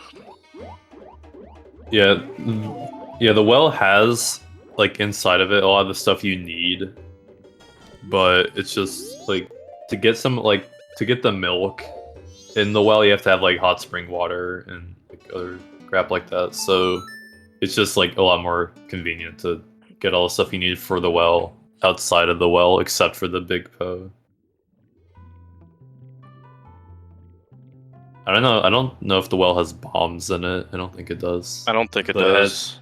it has most of the other stuff that you might need for it.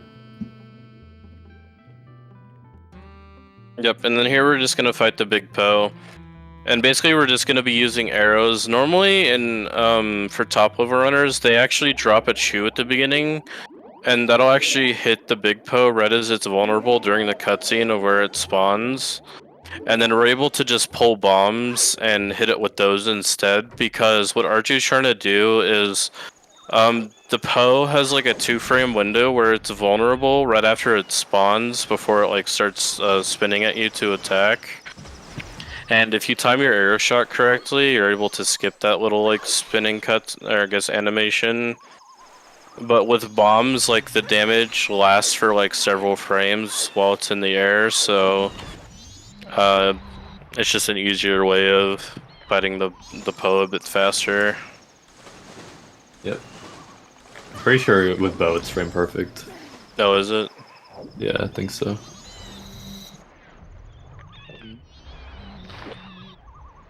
Yeah, and Kamex got New Way Bossa Nova, and since he gets New Way Bossa Nova earlier in the run, he's gonna end up doing Great Bay Temple earlier than Ardju. It's just like after you get New Way Bossa Nova, you just want to go straight to Great Bay Temples for efficiency.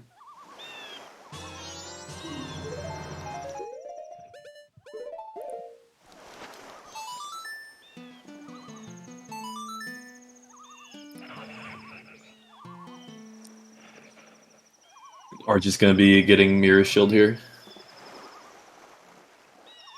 which will be used a few times in Icona. It'll basically be used for defeating Igos and a few places in Stun Tower Temple. You can also use it to reflect the beams, the first phase of Majora, like back at Majora, but that doesn't do a whole lot of damage. Yeah, and now we're gonna see Ardju do the egg collecting that Kamex has already done. So we're gonna see Ardju's just backtracking over stuff that Kamex has done. Yeah, basically they're not really gonna be lined up until like doing Icona Castle. Yeah, because Ardju's gonna collect eggs, do Great Bay Temple, and then go to Icona Castle, and then Kamex is gonna do Great Bay Temple, Woodfall Temple 2, get beans, get Mirror Shield, and then go to Castle, and at that point they'll be lined up.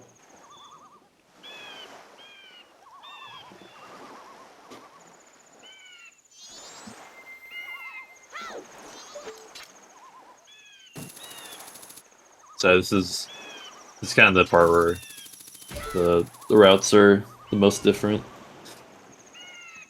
Yeah, because Kamex hasn't even done Woodfall yet, I think, in the well. But then Ardju hasn't like gotten New Wave and has to do Great Bay right after.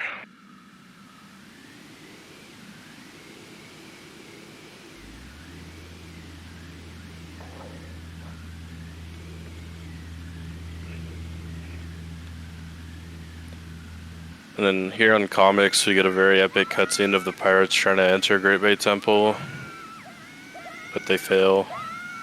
Yeah, they get owned. Yeah,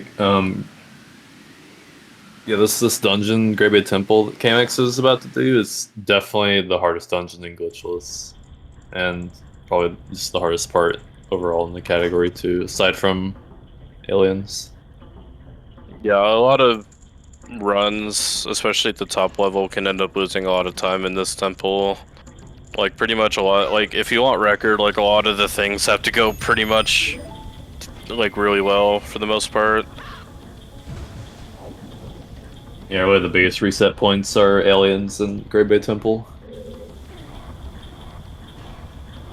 Seeing a bit of, I've never seen that setup I've from never Ardju. seen It's that either. interesting. I've seen people like backflip into ledge grab for that, but I've never seen like the backflip and then Yeah. slash. That was kind of cool. So Kamex is gonna do the intended room here, which is definitely kind of understandable because the trick to skip the intended strat takes a little bit of practice getting used to. But so there's a water wheel on the left here. It's got some paddles on it, and if you just ground roll off the elevator when it's near the top of its cycle, you can just roll onto one of the paddles and then roll off onto the other side when the paddles like near its peak. Saves a fair bit of time over the intended strat where you push the turnkey to create the geyser. Yeah, and I don't think we mentioned it earlier, but that roll that you saw Ardju do, around like the, I guess that slope there, right where the hookshot room door is, that basically just ends up skipping a pirate fight. Because once again, you enter from the exit. Also, if you're looking at Kamex's feed, you saw something weird where he like bonked a wall and turned around after he bonked the wall. If you target, like if you're targeted as Zora, like when you're Zora swimming and you target, and you have to like bonk a wall or like leave the water in any way, you can change your direction based on which direction you were targeting. So when he was in the tunnel, he targeted, and the target angle was facing the platform where the door is. So when he bonked the wall, he just turned to the direction he targeted at, and that saves having to go back there and shoot ice platforms to get there once you have ice arrows. Yep, and then here Kamex can do a cool little like roll jump to ledge grab the opening for where the boss key is. Normally you make use ice arrows to make like a platform. Are you? I think. Do you fight the gecko first? Yeah, like yeah, if you're doing it intended, you fight the ice arrow platform to the corridor where Gecko is, but you can also just like ice arrow platform to the window and then jump. Yeah, they ended up placing a little bit low. Yeah, so we pretty much are skipping all of the ice arrow backtracking, which is nice. Not technically not all of it, but like the ice arrow backtracking that wastes the most time. We're able to skip. Yeah, I think the only real use of ice arrows, other than speeding up the Twin World fight later on, which we'll explain, is that we need to freeze a waterfall where a ladder is to get one of the last few turnkeys. Yeah, we also have to freeze an Octorok to get to a red turnkey. You can skip that, but that requires a damage long jump, and those aren't allowed, so... Alright, and time for we're about to see worst fight in the whole run. This is like I don't care like what level of glitchless you're running at. This is like the worst fight in the run probably, alongside Twin Mold, but this fight is very bad. Yeah, it's very easy to... Like, most top runners don't really die, it's just easy to lose a lot of time. Like, it takes a lot of practice to do this fight quickly. Yeah. It's also RNG based a little. Yeah, we saw Kamex grab a fairy, which definitely would be for Wart in case he died. Yeah. And then here we're able to just use bombs to deal damage and knock some of the bubbles off. Yeah, so optimally what you do when the eyes open, you have a bomb explode, and then after the bomb explodes, you can pull another bomb before he closes his eye. But like the positioning you have to be at to so like what happens is you can get a double hit, but the positioning for it is like a little bit precise, and it's just hard to do consistently. But if you get both of the double hits, he'll be knocked down after 2 sets of bombs, and then you only need 1 arrow shot to kill him, and it can be insanely fast. But you can also lose a lot of time if you miss even 1 double hit. Yeah, and the way Wart like moves around the room here is RNG based. Like it's pretty hard to like get a quick arrow shot for the final hit if you end up getting all the double hits with bombs. But I mean that wasn't too bad. Yeah, he also didn't die, so that's nice. Yeah.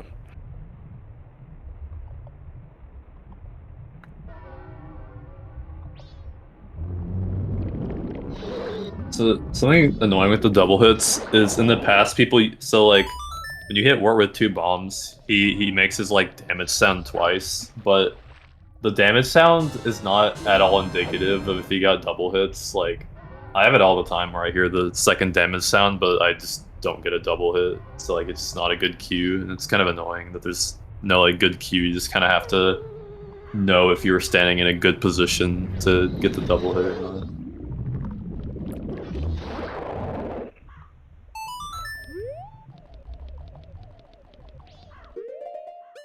Yep, and then Ardju's getting the last egg here, and then just gonna do New Wave, and then do Great Bay, and then head to Akana. Yep, they'll probably be in Great Bay at the same time, or at least Kamex will be really close to done, if not finished, when Ardju gets in. Yeah. And then after Kamex is done, he'll have to go and do Woodfall, and then go to Akana. It's like pretty much the last difference here is like temple completion. Yep.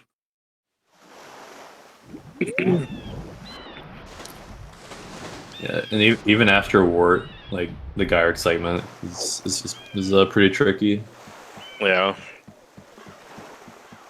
There's a lot of tight movement here, and a few tricks. Yeah, this is the final use of ice arrows other than Twin Mold.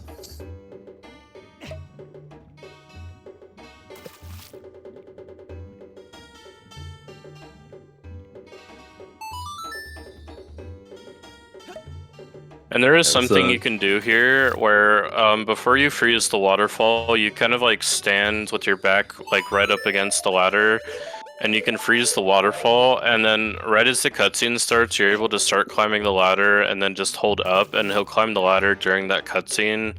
So you'll be at the top here to cross over.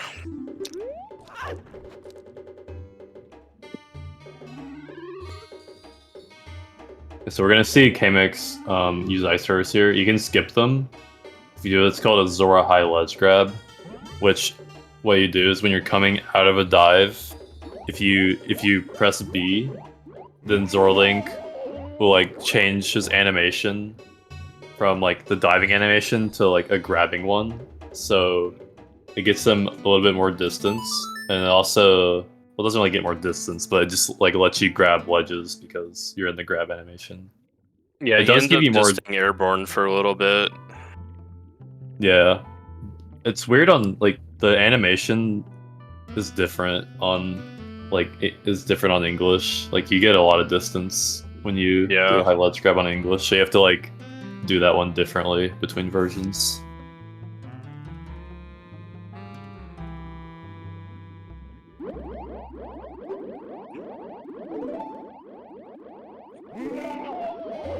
Yeah, now Ardju has New Wave, and now Kamex is changing the current of the water so that you can get to the rest of the dungeon, which you have to do in this category.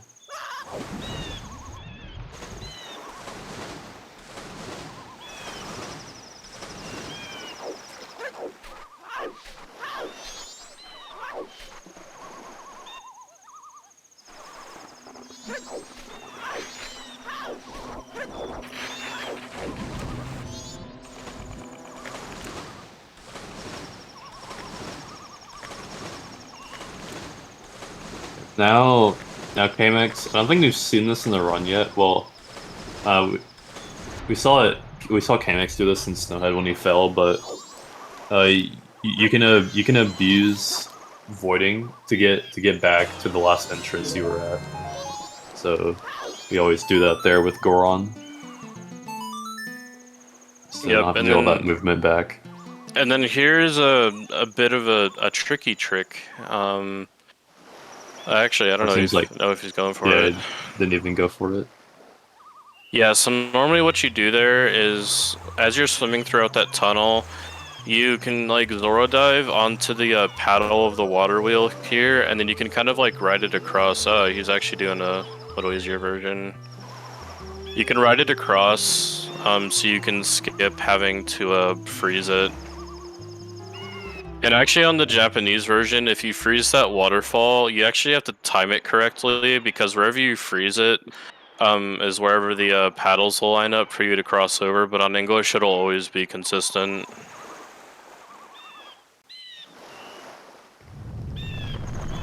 Kamex is also taking a easier version of this room, which is definitely understandable, because there's if you do this room optimally, there's a very precise, it's not very precise, but it's a difficult Zora jump to get from that higher seesaw to the green turnkey platform. But you can do all this movement. You barely have enough height to like get a ledge grab. Yeah, you can just like jump up to the seesaws like without creating the geysers.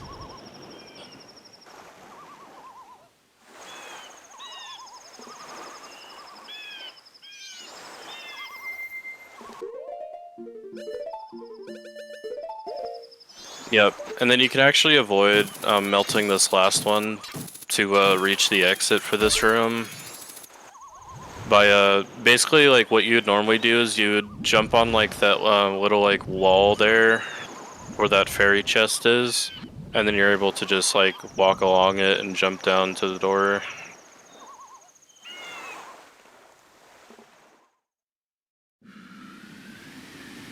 Oh, and then here we just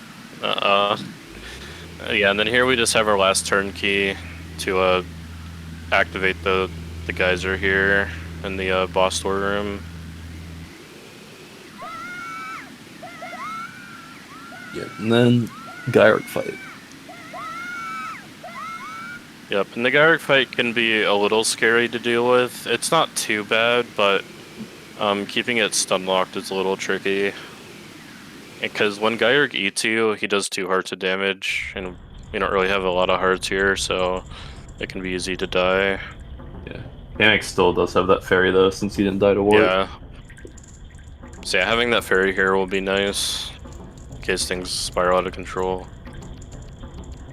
It's interesting to note that this fight is a little easier on English because the swimming works differently. There's like a myriad of like differences with the swimming. Like on the English version, when you start up a swim, and you hold a direction, like if you start a swim just like straight up normally, and you hold like a left, you're gonna like turn straight left immediately, like if you're holding left.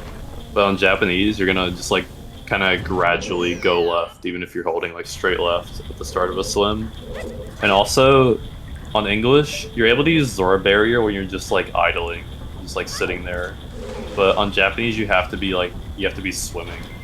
Like you have to be holding A to be able to use the barrier, which does affect the Gyric fight a little bit. Yep, and then here we can see Ardju doing the water wheel trick. Yeah, that was here. nice. Yeah, that was good. There used to be a strat in the past where you could end up like one-pausing it to do that trick, but that setup allows you to do it without any pauses.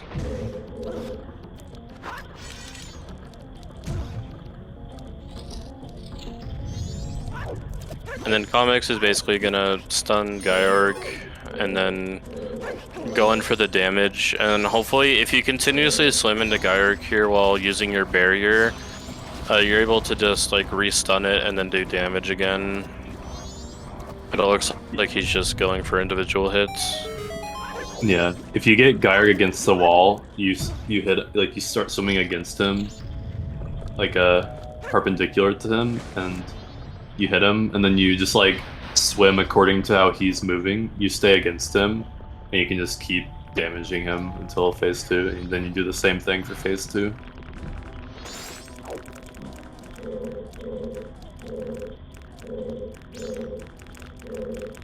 Yeah, and these fish that Georg spawns are a bit annoying sometimes, because if they're around Georg, like, you kind of have to like use your barrier early to kill them, and if you're tied on magic, it can be really annoying. Ardju had a bit of an unfortunate angle on the boss key jump. Got stuck, so had to jump slash out. Yeah, so you can get, like, for some reason, with that ledge in specific, you can just, like, if you just keep holding up, I guess theoretically he can just, like, keep, like, trying to grab the ledge forever. But you can break out of it pretty easily with the Zora jump slash.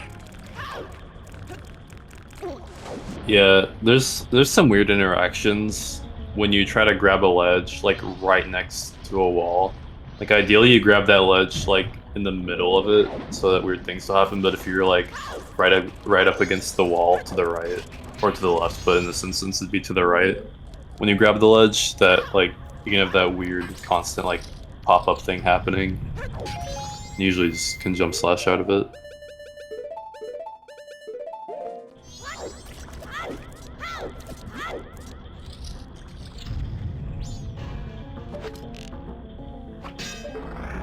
Yep, so now it's Ardju's turn at Wart, and Kamex is going to be heading to Woodfall, and then Akana. Woodfall won't take very long, like, at all. He does still have to get the boss key, I'm pretty sure, but...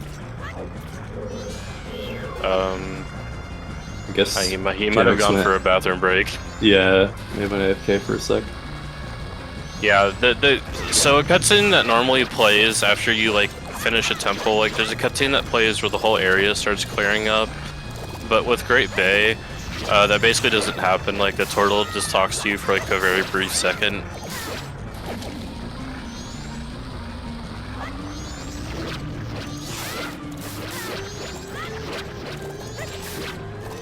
Oh yeah, Kamex, since he didn't get Alien's bottle, he's still gotta get milk for the well. Which, the way you would do that if you don't get Alien's bottle is in Terminate Field, there's a cow grotto that you can bomb open. And yeah, he's just gonna route that with getting egg and cheese. Yep, and then all the bubbles for Ardju are pretty much gone, so he really shouldn't die here unless Wart runs into him. Uh-oh. Hopefully he gets a heart, maybe. I guess Kamex didn't get choose, unless I missed it. Okay, Ardju lived. Ardju lived. Yeah, he was, like, if the Wart hit him at all, he was just dead. Both their fights were spooky. I think Kamex also finished with, like, the quarter heart. Oh yeah, Kamex had a fairy though. Yeah, this Ardju didn't.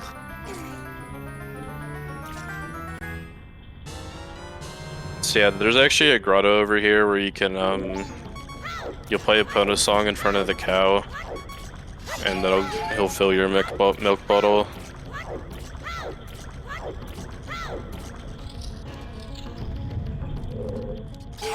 Unfortunately, since Kamex didn't use the fairy, he's gonna have to empty it now. Small time loss, but not a big deal.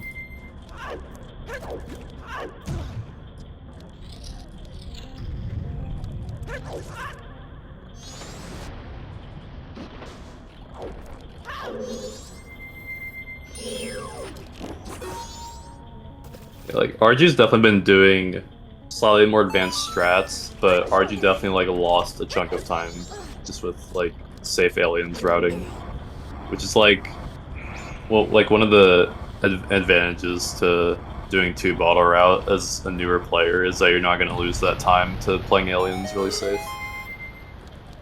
Yeah, it'll really just come down to, like, your movement and whether you nailed the tricks or not. Yeah. You obviously still need to, like, if you don't do the, like, a 3-cycle 2 bottle, like, you still have to deal with, like, making it to Garuri sometime earlier in the run, but with 3 cycle, like the whole run is fairly, like, really safe.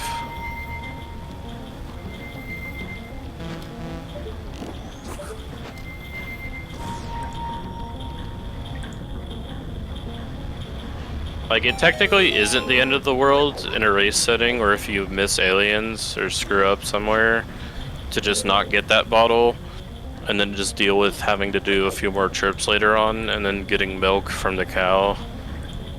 But it definitely, you know, making aliens is huge. Yeah.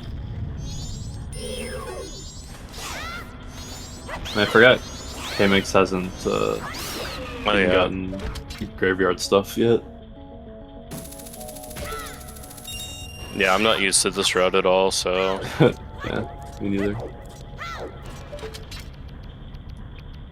Yep, and then Ardju's actually doing a slightly different strategy. So what Kamex did is he created an ice platform and then got up here, but you can actually get up top on the grate above and then do like a jump slash recoil down to the turnkey here. That's primarily used in glitchless hundo because you need to get the fairy chest up there, but it's not a bad alternative if you're not good at the high ledge grab.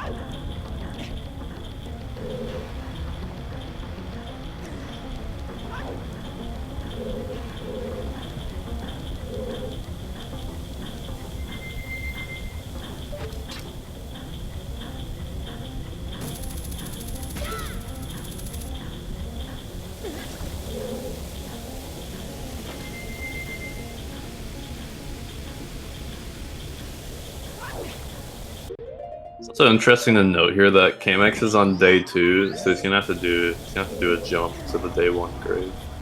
Yeah. We get to see Stalagmite jump.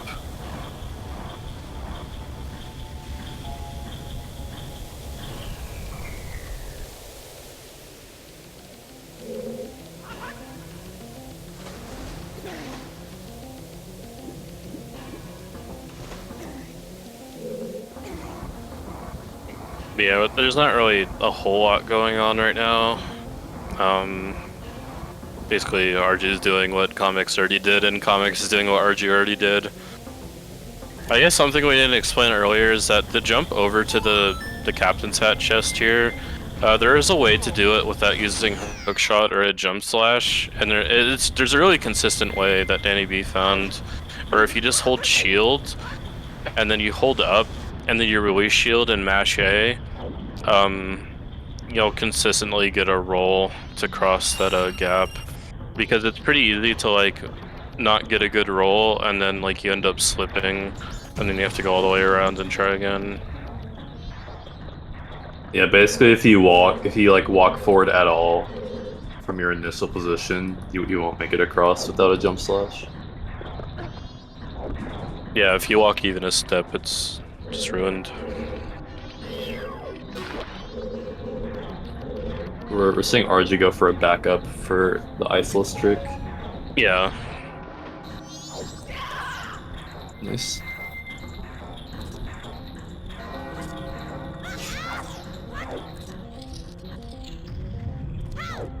You can skip taking off Sora there, where Ardju did, but it's a little trickier. Clean Stalagmite jump from Kamex, so... Yep. Yeah, you don't really see this in this category because you're normally here on night 1, but since you're here on day 2, you have to open up the other, because the Stalk hits surround a different grave on each day. So they're on the day 2 grave, which unfortunately is on the opposite side of where you need to be. But you can do a cool little jump off of that stalagmite to cross to the other side and grab the ledge. It's a good thing Kamex said 5 hearts here. Yeah. Got hit by the Iron Knuckle. Yeah, we're seeing Ardju do the movement Dope was talking about earlier, where you just go across this wall from the green pipe.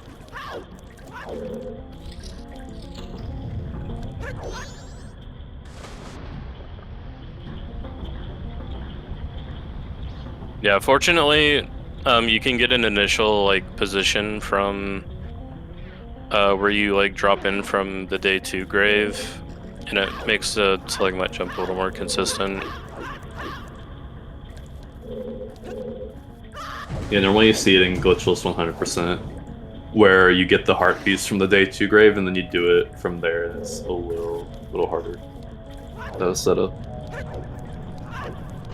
It's looking like Ardju's gonna be a little bit ahead here, because Yeah, Kamex has to go up to Icona Owl and then beat Woodfall and go back to Palace, but after Gyarg, Ardju will go straight to Iconic Castle, which is where the routes are gonna converge. I wouldn't be surprised if it's like a 10-minute difference right now between the two. Yeah, like going up to the Owl is gonna take like at least a minute or so, minute and a half, and then He also has to watch a cutscene. oh yeah, For it's supposed the to do well, or the not the supposed to well, get the Gibda house. yeah. So from here to soaring to Woodfall, it's probably like 4 minutes, maybe like 3.5, and then Woodfall is probably like 3 minutes, and then Palace is probably another like minute or something.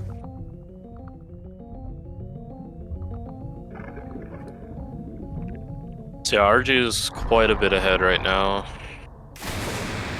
based off of our observations.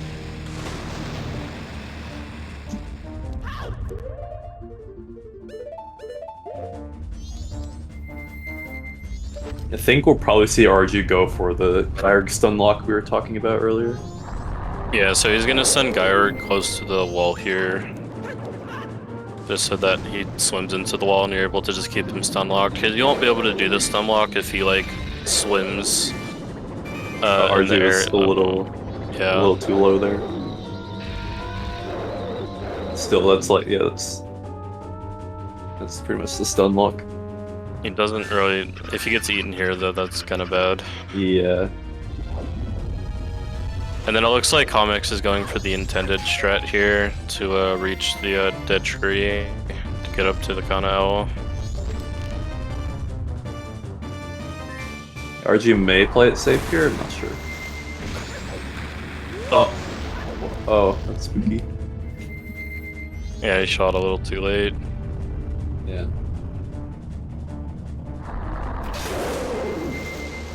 Oh no, Kamex fell down and died. Oh. Because he's trying to get the ferry. Oh, Ardju swam through. Monka. Okay. That's fine. Okay, thankfully Gyarg was on the other side. Yeah, you can get eaten like pretty fast after missing a stun lock. Yeah. Ardju's got one more hit left. Yes, this is fine. That was a little scary.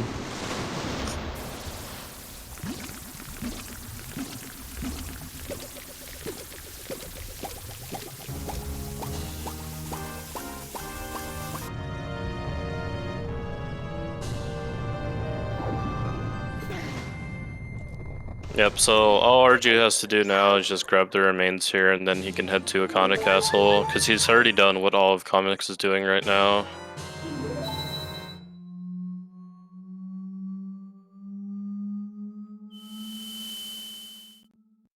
Oh man, huge rate from Waterproof Teabag. Welcome everyone.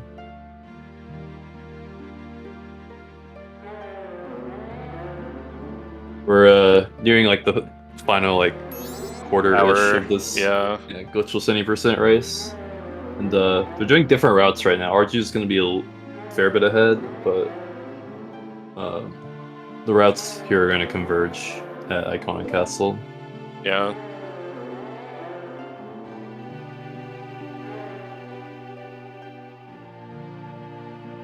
So yeah, Kamex is just gonna do Woodfall and then grab beans and then go back to Akana to do the well, and then he'll go to Akana Castle.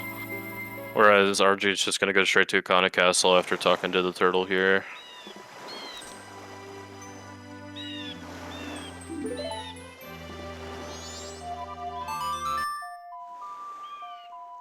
Oh yeah, so also grab the boss key too. Yep. Yep. Ardju is doing stuff we have not seen in the run yet. Which has actually been a while since the route differences. Or wait, does he already have the boss key? I'm tripping, dude.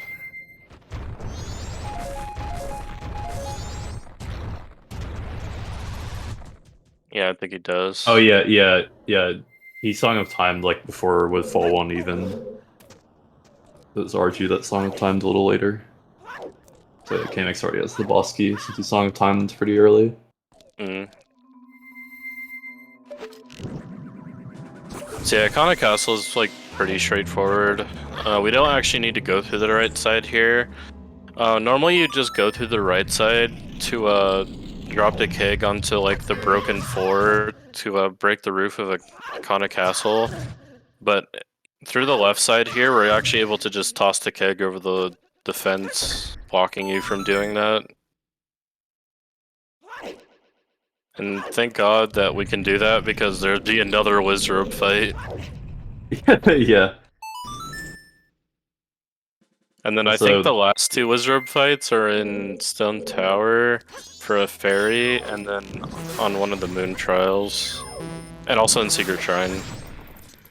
I don't think there's one on the moon. Not one on the moon.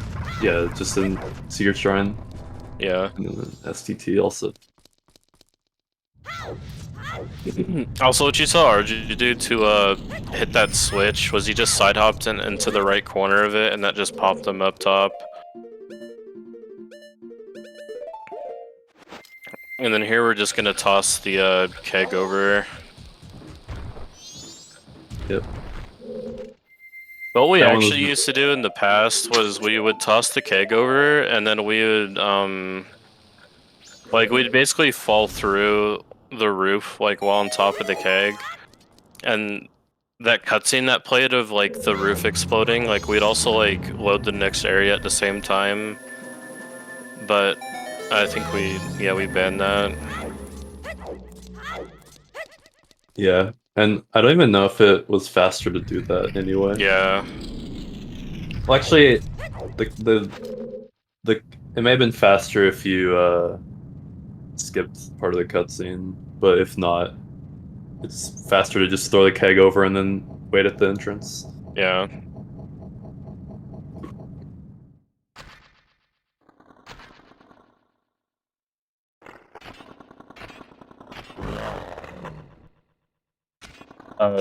Looks like Comics is getting some extra adult He's getting content. some DLC content. Yeah. Normally you don't really see this in runs, like, if ever, because, like, it's after a certain amount of time he starts, like, spawning these enemies and, like, doing all these weird attacks. Like, what's cool about Adola, though, is actually if you just go in the room and let him, like, attack and stuff, he has a lot of stuff to him. Like, he's pretty fleshed out as a boss compared to the others. And he's, like, the first one you encounter.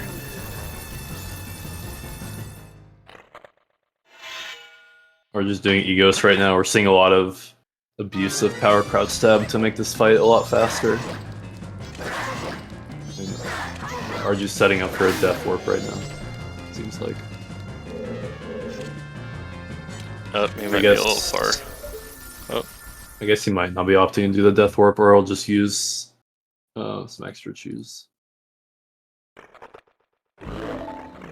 So yeah, doing a death warp here is a little bit faster than soaring back to the owl.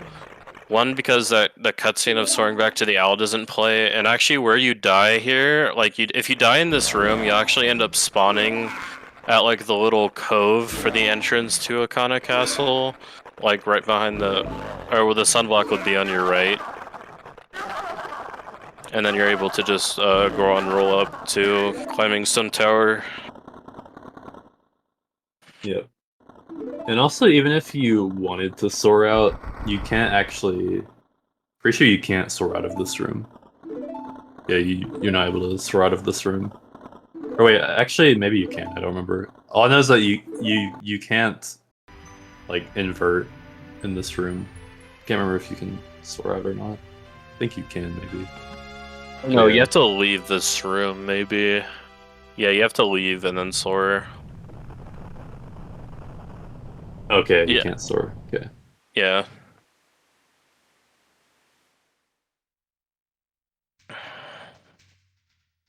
I knew for sure you couldn't invert in here, but I couldn't remember some of the other songs. I know you can song a time. Yeah, I mean, you can song a time anywhere. I was gonna say, I don't think there's any spot where you can't. Yeah, I don't know. Ardju's either gonna walk out of here or Death Warp. Ardju's health isn't great for Death Warp, but could still damage down and it wouldn't be super slow. Okay, Ardju's not going for the Death Warp. Yeah, ideally you'd finish this fight with half a heart left, and then you just throw a bomb chew on the Link LG statue, and then you just die off that.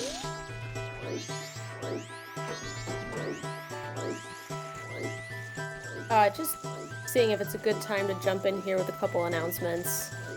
Yeah, Sure. go for it.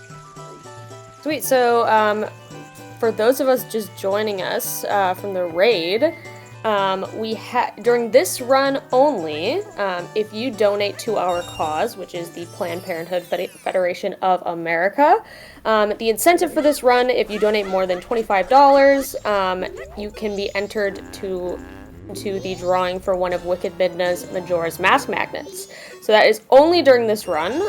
In addition, there is a poll that you can contribute to by donating for the next run, which is the Stardew Valley run between Abby Knees and Coffee Beams. And right now we're polling to see which animal they will choose for that run. Right now, Dog is in the lead by about $200, but Cat could still turn it around. So you can use the commands on the bottom right of the screen, !donate and !incentives, if you have any questions. And I'll turn it back over to y'all. Awesome. So yeah, now we're just climbing Sun Tower.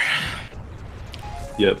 The Stone Tower climb is going to be a lot faster than it is like the intended, because on the intended, for every section on the blocks, you have to, like, they expect you to play LG to get all 3 blocks, so you jump across all 3, but there's some, like, there's a lot of skips you can do. You don't have to do that. Like here, we're just gonna have 2 blocks, and then we can reach a hook shot post from these 2. And then soon we're gonna just like stand on a block, play LG on the block, and just like have the block take us to the top, pretty much.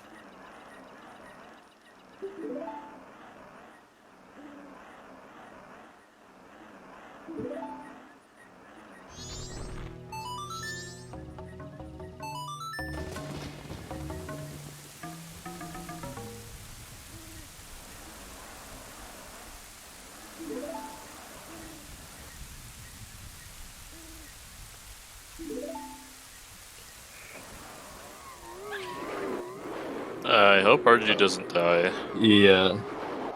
Yeah, but since he skipped out on that Death Warp earlier, his health was a little bit lower than normal. Not by much, but if you're not careful here, like this Beamos right here could just hit him. And that does a heart. Yep. Ardju should probably grab the fairy at the owl statue. Yeah. Because it'll be like really easy to die once he's in Stone Tower, especially like literally the first room he goes into. Yeah, in the first room you actually want to take intentional damage, so yeah. Definitely Yeah. grab the fairy.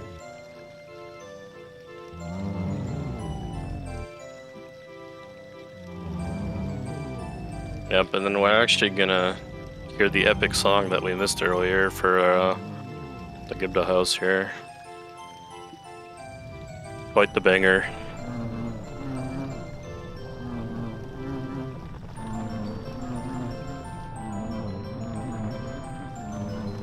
Yep, so now that he's at the top here, he's just gonna grab some resources and heal up, and he actually doesn't really need to hit the owl here, because we won't be soaring back to this owl.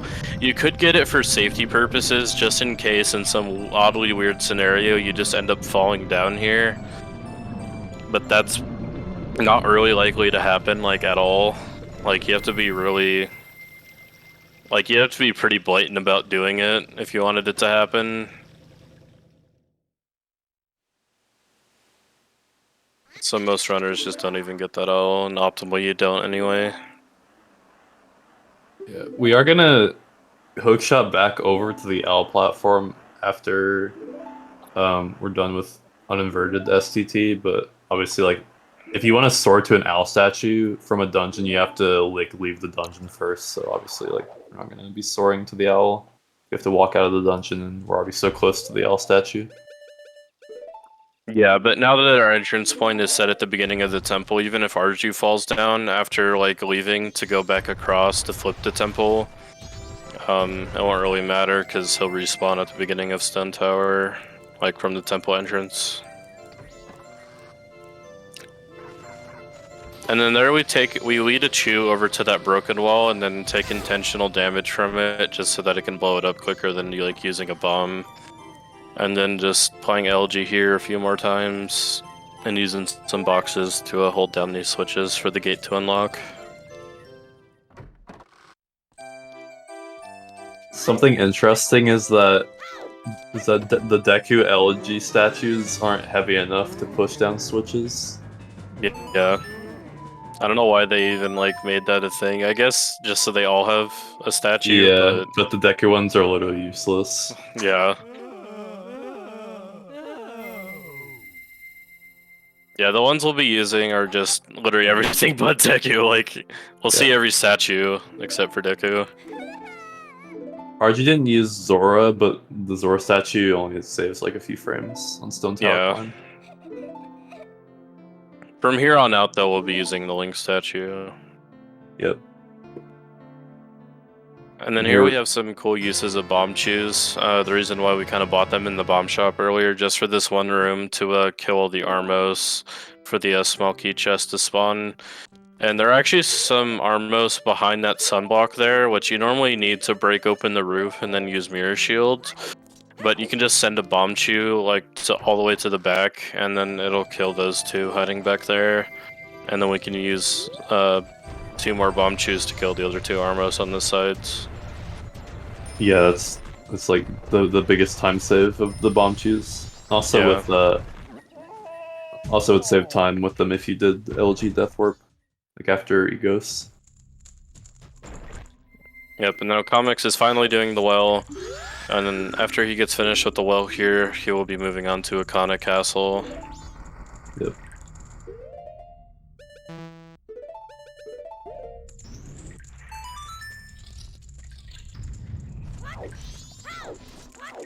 And here from Ardju, we're gonna see a kind of an annoying room for a lot of people. The mirror room.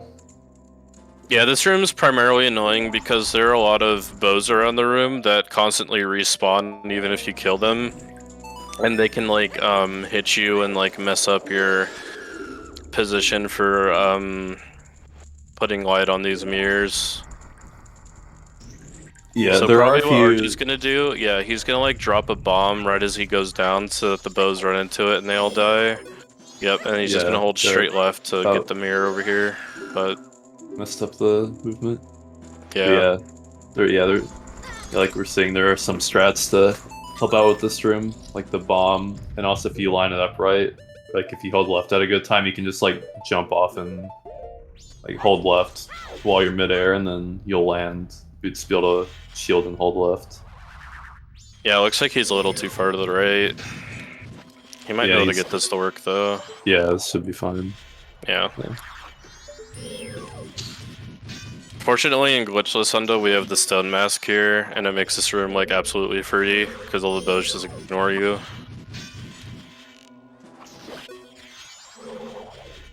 And here we're gonna skip doing some intended Deku movement through the updrafts. We're just gonna do a damage boost. This damage boost actually doesn't work on English because the updrafts behave a little bit differently. If you try to do this damage boost on English, you'll just like always be shot out of the updraft. Yeah. But here you can just get on there as Goron and then turn Deku and then backflip, and that'll, or side hop, and that'll activate the flowers.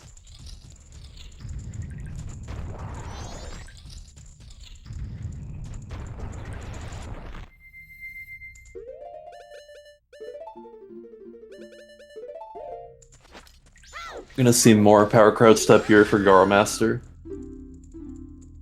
Yeah, and we're actually able to make use of ice arrows here, because they do a good amount of damage, and then it'll actually like stun, or it'll freeze Garo Master so that we can get a power crouch stab off too. So it'll do damage and then let us do more damage while he's like standing still. Makes for a quick fight. Yeah. Just gotta do 2 ice arrows and 2 crouch stabs, and that's the fight.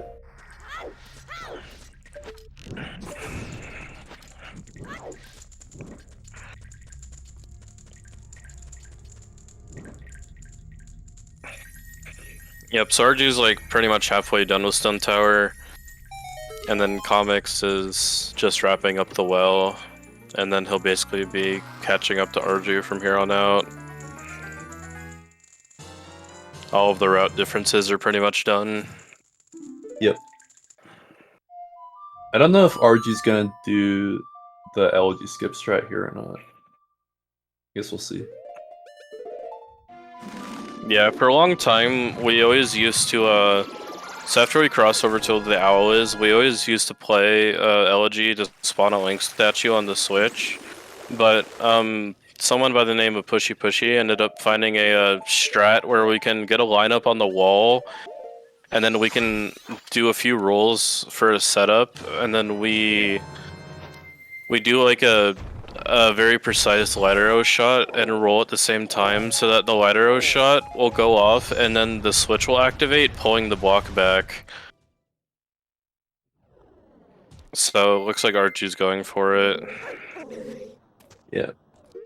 Yeah, so ideally what happens here, shoots the light arrow, rolls onto the switch. The light arrow will freeze, but the switch will move, and the switch will go past the light arrow, so then the light arrow can hit the switch. Yeah, very cool.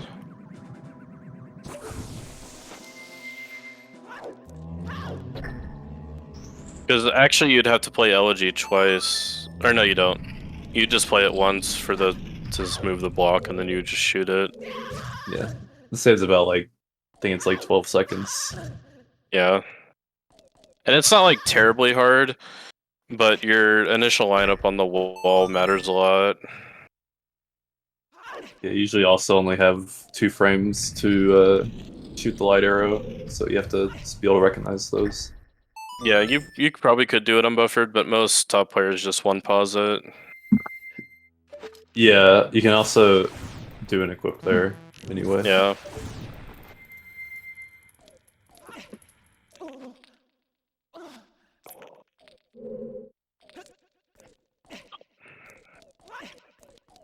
There isn't much pause buffering in this run, but in glitch runs where there's a lot of pause buffering, it's nice when you're able to pause buffer with like doing an equip and stuff like that. Yeah, and then Ardju just did a simple recoil into the updraft there to reach that hallway, and then looks like he unfortunately failed to get down to the lower level. But basically what he's trying to do is, so he'll get up into this hallway again, and then he'll do a side hop down to the lower platform, and then do a jump slash, and then he'll be going for something called early Igor. So right now his magic is perfect for 4 shots on Igor, so that he can kill it and then go get the boss key from Gomez.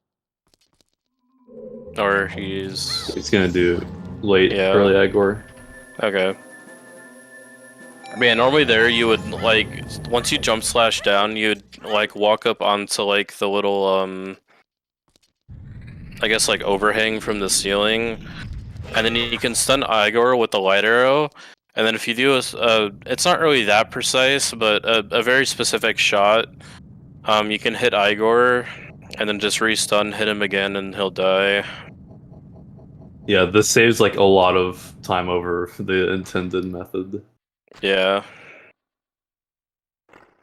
The intended method involves rooms that you just will not see ever in a speedrun normally. Unless you're doing it to 100%. True. Yeah, and the Gomez fight here is pretty straightforward.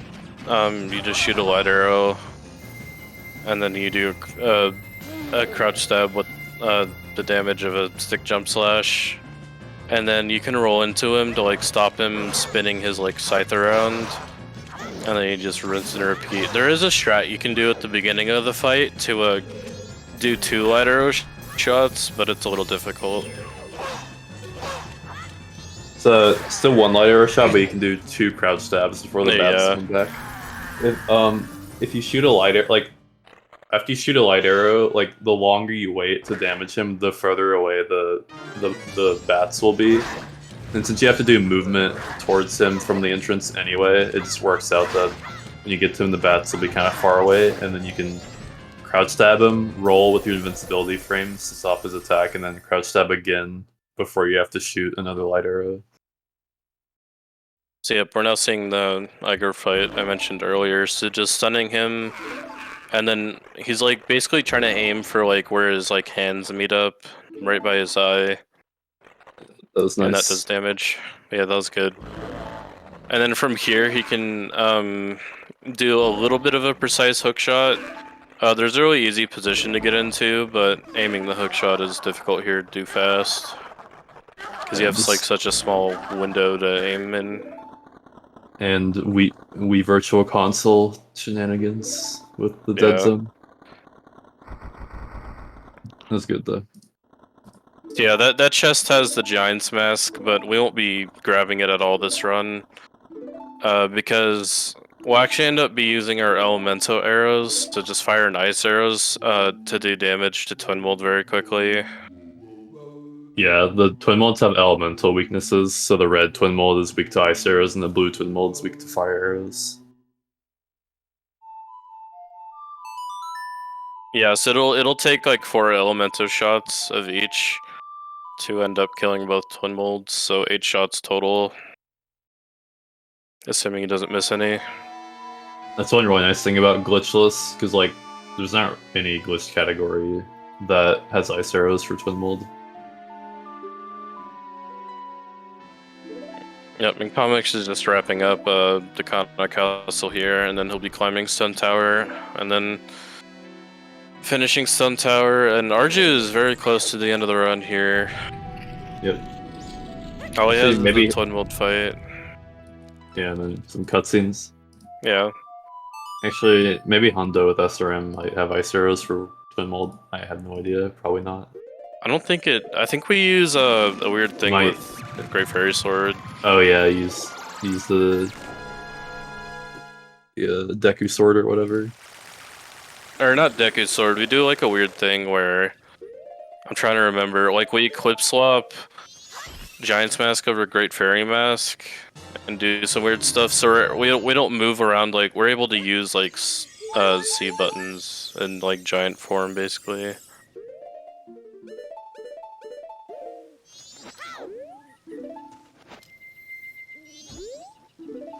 Yep, at the start of this Twin Mold fight, Ardju threw a bomb immediately, and then shot Twin Mold, or Blue Twin Mold with the fire arrow. And then that bomb will basically do like as much damage as an elemental shot. Yeah, and I'm aiming the tails here is fairly. It's not too difficult, but like timing the shots is a little hard, and you also have to deal with like the random movement patterns because as you can see, like Ardju's getting hit by red Twin Mold, which is pretty common, or they like can block each other's tails, or they can be really far away, which makes it hard to like time the shots. So yeah, this fight is not easy. Yeah, one of the harder things is like being able to judge when to shoot based on how close or far away Twin Mold is. There's obviously like a bit of RNG with the patterns. Like you can have patterns where you're like about to shoot the tail, and then like a few seconds prior, like Twin Mold's like, yeah, I'm gonna block my tail. Yeah. And unfortunately, since Ardju missed a good amount of fire arrow shots, he only had 1 ice arrow shot, which he missed. So now it's gonna take 10 regular arrow shots to finish off red here.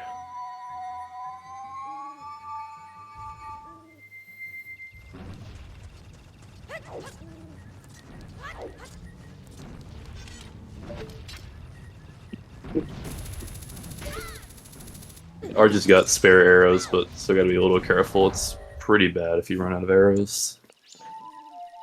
You'll Yeah, have also to. something we forgot to mention earlier is that Ardju played Song of Double Time at a specific point so that he can time his in-game time so that it's final hours when this fight's over so that he can just run into the clock tower. Yeah, it's a bit unfortunate. It's like the routing for this category. Like, if you play decently fast, you get to Stone Tower Temple during night 2, and you just like have to play 2 Song of Double Times. There's just like not enough to do in the run. Yeah. But thankfully Ardju's God Gamer. And that is the last remained.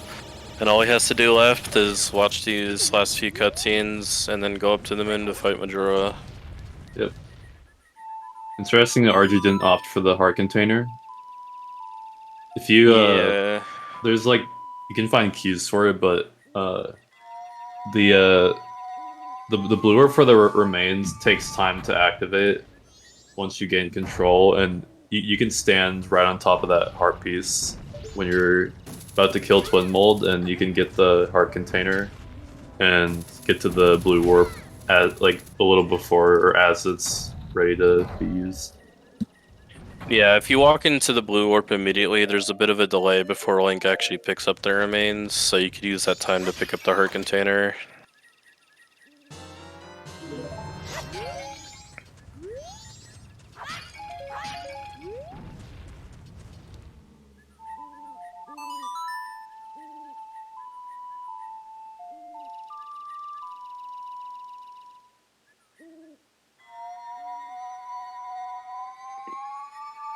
Oh, RG might PB, question mark?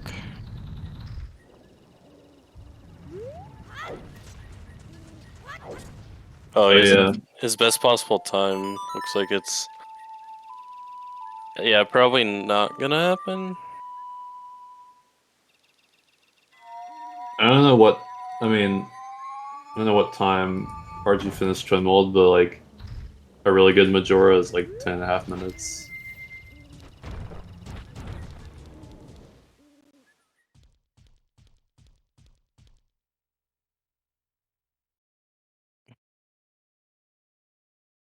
Yeah, I mean, if the Majora fight ends up going well, Ardju could definitely PB.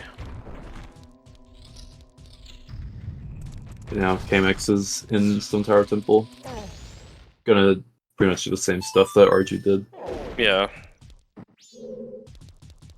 Maybe slightly different strats, but gonna be probably going through like the same rooms pretty much.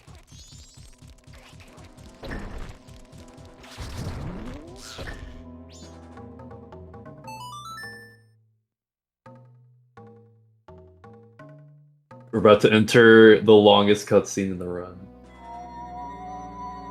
Yeah, this cutscene's like 5 minutes long. Yeah.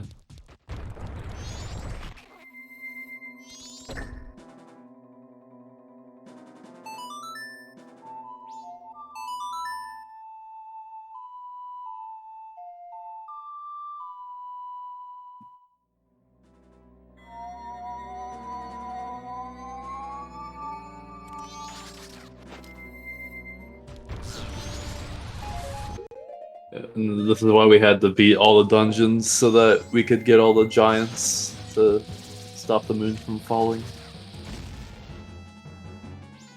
I think Ardju might grab a fairy on the moon. Yeah, maybe. He's only got 3 hearts. You can grab the one heart container. Yeah, there's where the butterflies are flying around on the when you're on the moon. If you hold like a stick, they can spawn a fairy. It's a little finicky though. You have to be like right on the butterfly, and you have to like move with the butterfly with the stick. Yeah, I think. I've never actually I've maybe never I've done done it it once, before. but yeah, I've maybe done it once ever.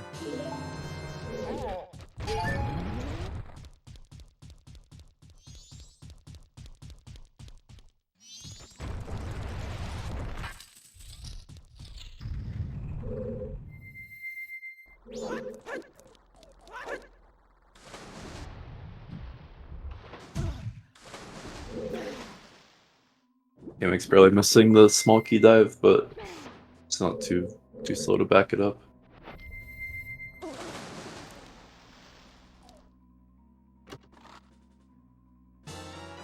If you just turn around and put on Zoro, you'll have enough height to grab the ledge.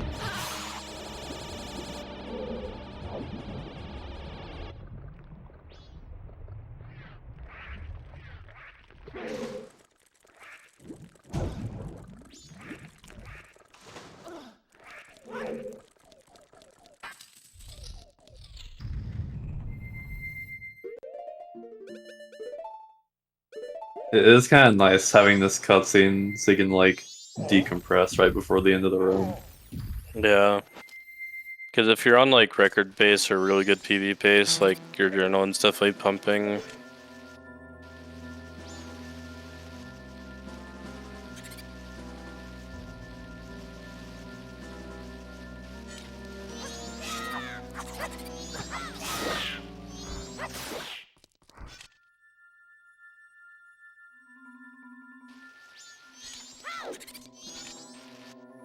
Nice, Kamex got first try mirrors.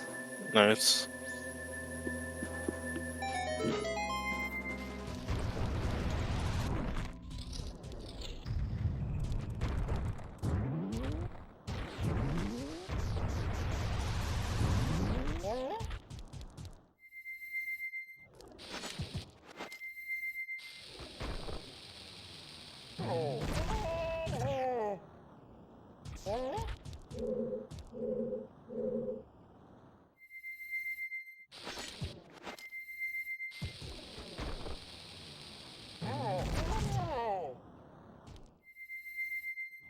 Yay, more text to mash for Ardju.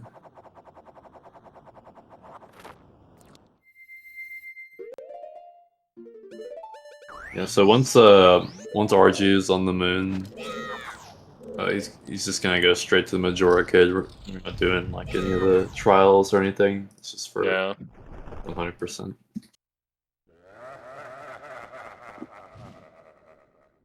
Well, plot twist, it was the mask all along who was doing this, it wasn't Sculpting. What the heck? Insane.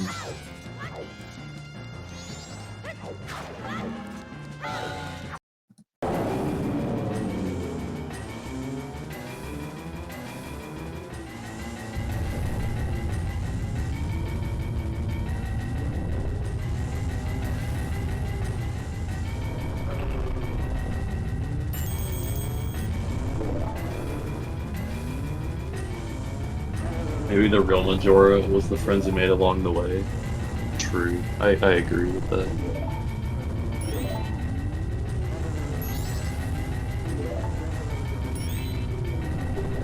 The real Majora is all the glitches we didn't do in this run.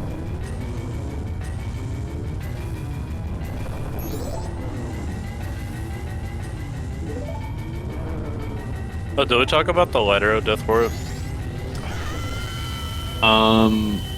We talked about like the Light Arrow text with the fast death warp, but Yeah. we didn't mention the. But yeah, there is a death warp that you can do. It sets up pretty conveniently because if you do LG death warp, you will always have 3 hearts when you respawn. So like, it's pretty easy to manipulate your health based on that, unless you like get hit by the BMOS or something. But yeah, you can death warp off the Light Arrows to save another sword. But as we mentioned earlier in the run, since that text box is so long, it's a bit more precise as to when you need to open the chest. Like, yeah, the bomb has to be pretty close to exploding when you open the Light Arrow chest. Did you grab a fairy? I don't think so. Yeah, I mean, 3 hearts isn't the worst thing, but the remains that end up flying around the room during this fight, when they shoot the little orbs, they end up doing 1 heart of damage. And it's very easy to get hit by those, like a lot. So Ardju has to be pretty careful here. Yeah, really what you're going to be taking damage from is just the remains. Incarnation can also do like a spam orb attack just randomly, which you can get hit from, but usually you're just going to be taking remains damage. Yeah, and one thing about the remains is that if you actually keep them off camera, they actually won't shoot anything at you, but It's only really going to be scary during like Incarnation here and Wrath. If you get Wrath in a good position though, like against the wall, and the remains will be behind you and they won't shoot anything, but Incarnation is probably going to be the hardest part here. There's also a bomb strat you can do for Mask to save some mass transformations. Skip putting on Zora a couple times.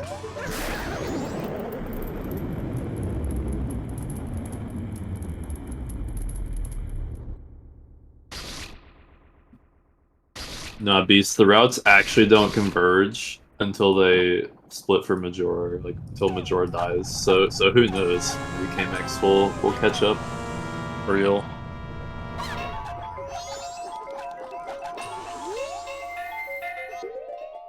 So yeah, normally what you want to do at the start of the Incarnation fight here, oh, that's that unlucky attack Jess mentioned. Oh, and the remains. Yeah, the remains. That was important. Oh no. This is very scary now. Okay, if you can just keep Incarnation over here, this should be fine. It's in a good spot. Yeah. This could be still scary though, because the remains could just like crowd around you during Wrath while you're crouch stabbing. So. Yeah, and Wrath actually doesn't jump away from light arrows. Yeah, so Wrath is like right in the middle. Yeah, so you can use a bomb here to like make him jump. Yeah, that's a good idea. Oh. So yeah. Oh my god. Yes, it just stun him, and then just okay. This is stabs. This is a good spot. 3, 4, 5, 6, 7, 8, 9, 10. Time for Ardju. Ardju with a real PB? I think so. Yeah, that's a real PB. Nice. Very nice. Good job. Ardju. Yeah, that is a submittable run to SRC. Beating his personal best of 306.44. Got that Majora gold. Let's go. Huge. Yeah, that Incarnation was not good, but thankfully Wrath wasn't too bad. That Incarnation was so scary. Yeah. Yeah, using the bomb there was definitely a good idea. Like Wrath was right in the middle of the arena. You could have easily taken that one heart of damage while doing crouch stabs. Another thing that can happen is an orb can hit, like a remain orb can hit your shield and it pushes you away. You can't hit Wrath, so Wrath will jump away.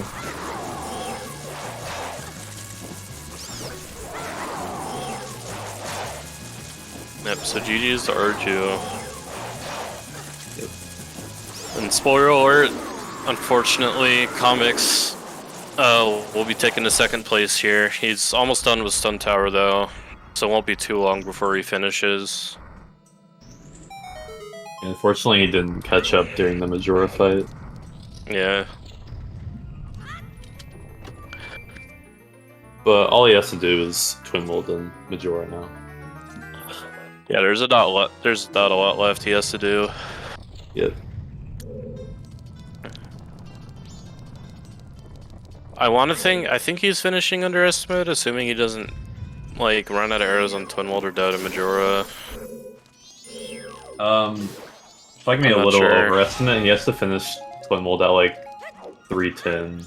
The underestimate, or like mid 309. Yeah. That'll be a little bit overestimate. It won't be by a lot though. It'll be like a few minutes. Yo, Ardju, GG. thank you. That was pretty fun. That was my first marathon PB ever. So, the run was okay. I'm kind of disappointed about some parts, but it was really fun. I loved your commentary and stuff. So, good job, guys. Thank you. And shoutouts to Kamex as well. He's doing an incredible job right now. I believe he's also on PB pace. So. Oh, is he? Yeah. Oh, nice. Let's just, you know what his real PB is? It might be a 330 or a 29. Oh yeah, he can definitely beat that. So he can he can definitely beat that. That would be very cool if you both PB'd. Man, double PB. Insane. Right.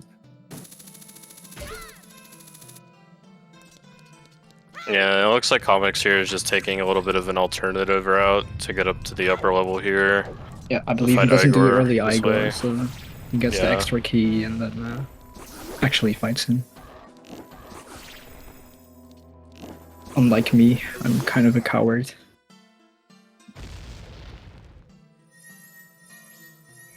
GG Ardju. Thank Just you, jumping thank you. in to say, took a look at the SRC leaderboards. Looks like Kamex8's PB is a 326.31.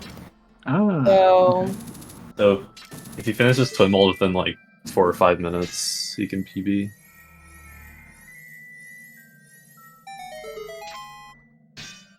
Yeah, if he nails all of his shots, Twin Mold should only take like a little under 2 minutes. yeah, I would love to take a look at the splits actually.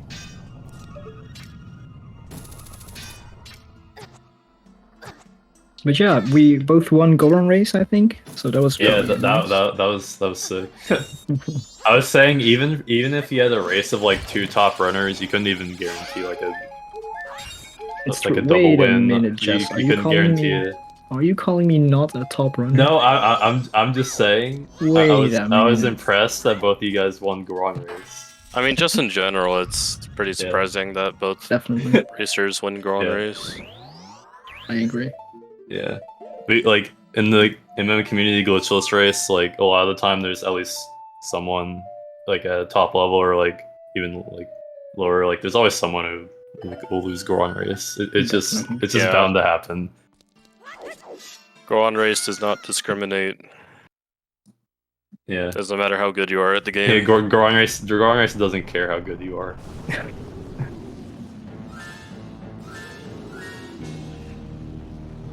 I was not happy with my twin mold, by the way. That was terrible. It's kind of unfortunate running out of magic Yeah. early on red. The scariest thing to me was like your guy were getting Majora. I was like, almost had a heart attack. Yeah, that Oh, yeah, incarnation was true. spooky as fuck.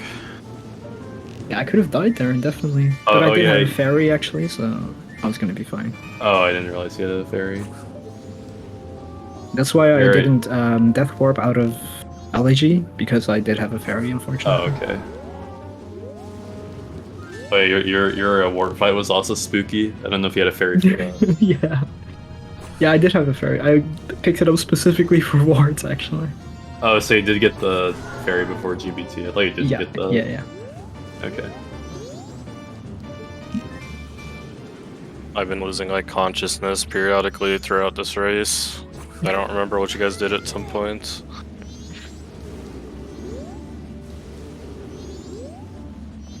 I kind of felt like a goof, and I was like, "Yeah, Ardju shouldn't actually do Woodfall here." And you're like, "I don't have beans." And I'm like, "Oh yeah, right."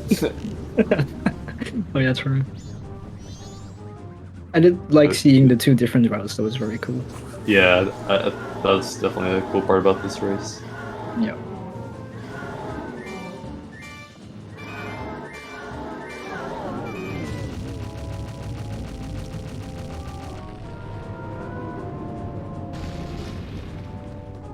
Yep, Okay, it looks like that's, Kamex is enough magic here for 1 cycle red. Let's see if he does it. Yeah, I mean, you also have to get good luck here. This looks like a good pattern, though. It's a little short. Very good shots. Yeah. 2 more just and aim, dead. just aim good and get good RNG. Easy. Yeah, it's not that hard. I actually like. I've been playing this for over 4.5 years, and I feel like I still am bad at Wii Virtual Console aim. Like, I don't know. It's possible. Use Actually, a fun fact. Electromoto input display and forget that you have the ESS like thing turned on, and then you wonder why your aim is so good.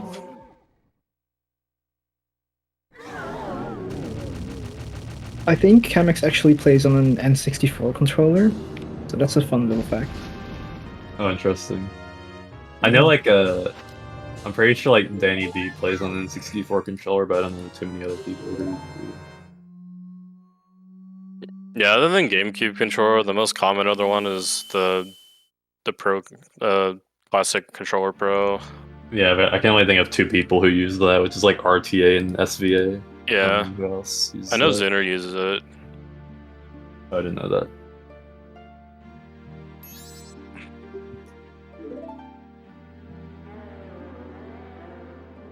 Yeah, Kamex is on PB pace still. Nice. He has a lot of health from Majora too. It would be amazing if we both PB'd. Let's see. I'm surprised you didn't grab the Twin Heart container, Ardju, or did you just not because you had the ferry? I really wanted to PB, so I just skipped it. I know it doesn't lose that much yeah, time to just take it, but I just wanted to I guess- PB, honestly. yeah, your best possible time was like 2 seconds off or whatever. Yeah, so, exactly. yeah, that makes sense.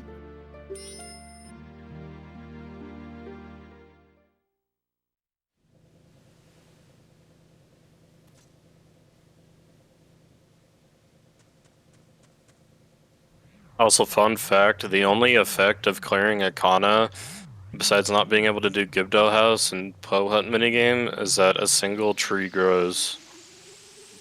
That's literally it. Yeah. Because Wait, usually which other tree? areas have like Great Bay, like the water clears, same with like Woodfall. Yeah. At Kana, like nothing happens. They ran out of ideas. I also learned recently that after you clear Stone Tower Temple, the bubbles don't spawn at night anymore in Iconic Canyon, which is really sad because I was gonna get one in a 100% glitchless route, but apparently they just don't spawn after you clear the dungeon. Oh.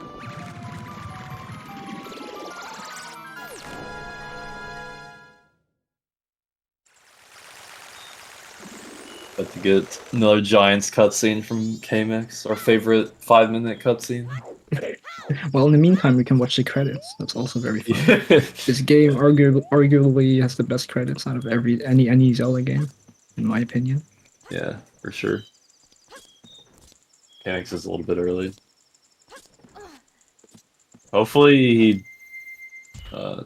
doesn't stay here for midnight because then we'll get the cutscene. But I don't know if he Wait, knows is he that. stuck? What is happening? Oh, he's staying here. It's not midnight. Oh, he's gonna have to watch the cutscene. If he goes in any other part of Clocktown, you won't have to watch it though. Ah.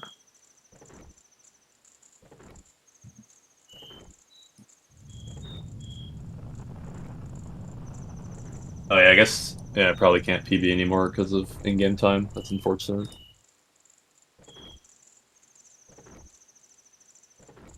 Close though.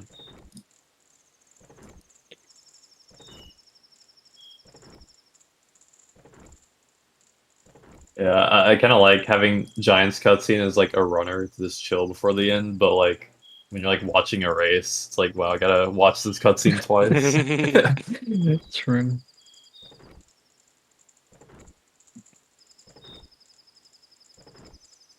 It is kind of nice to just have it at the end of the run, though. Yeah, it does really help. You can relax for a while, maybe rest your hands and stuff. So, Yeah. No, you as play a the runner, it's top nice. and you spam chat. True.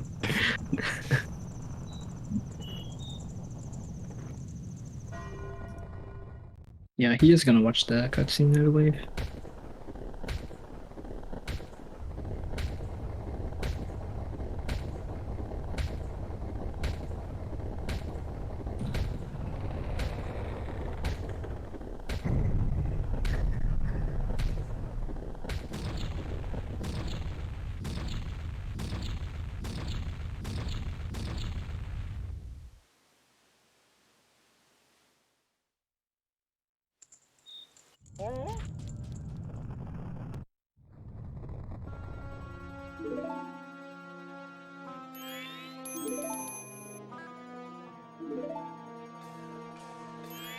Oh, so there's something cool about the credits. So on those screens where it's just like a black background, and a rotating model of the mask. If you get that mask, you get an extra cutscene. Yeah, so unfortunately we didn't unlock a lot of the what's it called? Credits. But Yeah. if you did like 100% of the game, you would see all of the credits, which is a cool feature.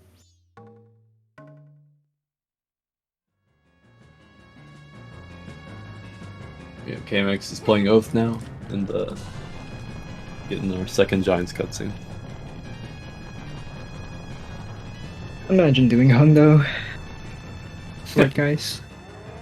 Yeah, What the imagine. Definitely aren't multiple Hundo runners in here right now. Dope, have you ever done glitchless Hundo before? Yeah. I see.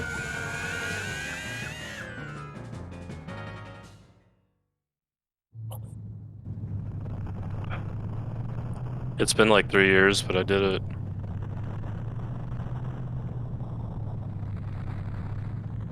Oh, you did it in 2020, right? I think so. Our question is when's Ardju running glitchless Hundo? Who knows? Maybe next RAF. We'll find out. Yo, I'm glitchless Hundo race. Can you imagine that? With Dampé and Oceanside Spider House and stuff. Heck yeah. Oh yeah. Yeah, I can't believe Ardju didn't get the couples mask. Unfortunate. Guys, do you want me to PB or no? No, I want you to spend 10 minutes doing the whole cafe quest, so you can have the couples mask at the end. Yes, it's so useful.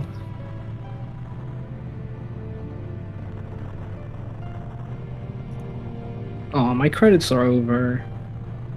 Dang. Unlucky. So what do you guys normally do during this cutscene? I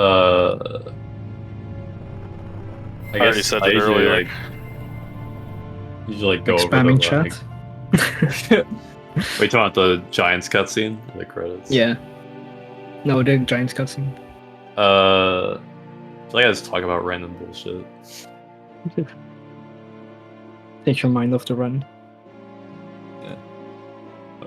I wasn't thinking about this. I don't know, like, we're allowed to swear. I'm sure it's fine. Yeah. I usually just play the top and I let my chat spam, and then I go to the bathroom. Beast. Yeah, I'll usually go to the bathroom if I need to.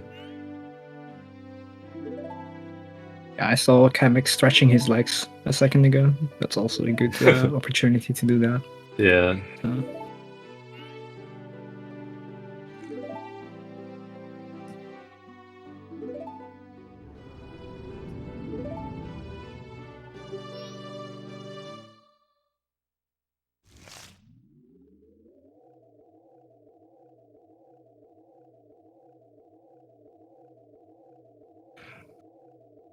Oh yeah, watch Goron's face here. It's pretty funny.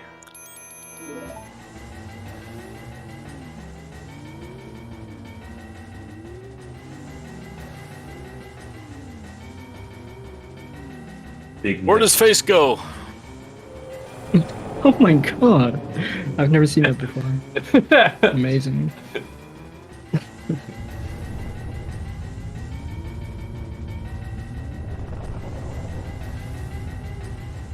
Yeah, I don't know why that exists.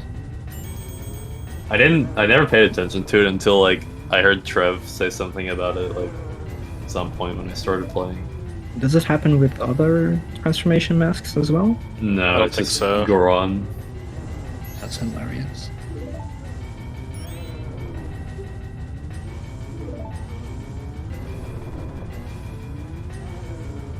Is that a glitch? Oh no! Run invalid. Yeah, you have to play Oath as in the other form or your run's invalid.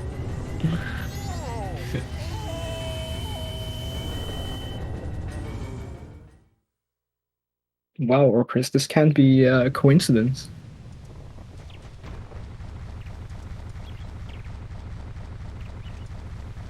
It's now time for Kamex to win. Yep.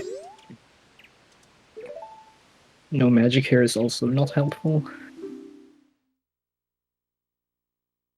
I should have Yeah, done a super unfortunately this slide. fight takes like 4 minutes, so he won't PB, but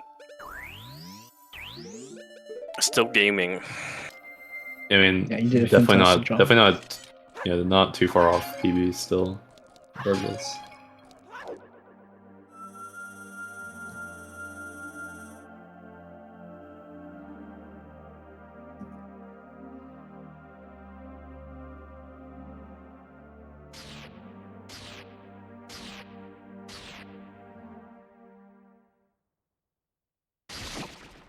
Guessing Kamex probably has a fairy. Not sure. He has 2, I believe. Oh, 2. Okay. So he's playing it extra safe. Definitely pretty safe then. Yeah.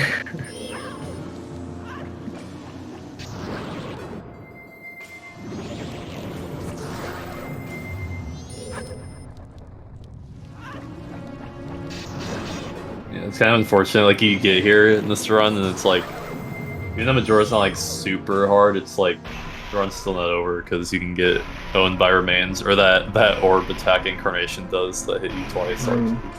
But Yeah, a lot can happen in this fight. Sometimes the first phase just gets stuck up there on the little ledge. I don't know what it's called, but and then other times he likes to turn into a fidget spinner for a full minute. That also happens. So this fight is a nightmare. Unless you're Jets. nah, I lost like 20 seconds here at my PB. You mean world record? Yeah, same thing.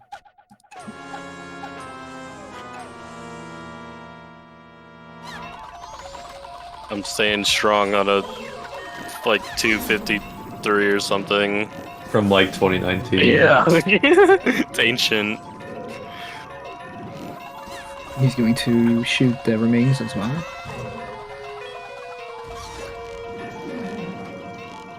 I just like Berg.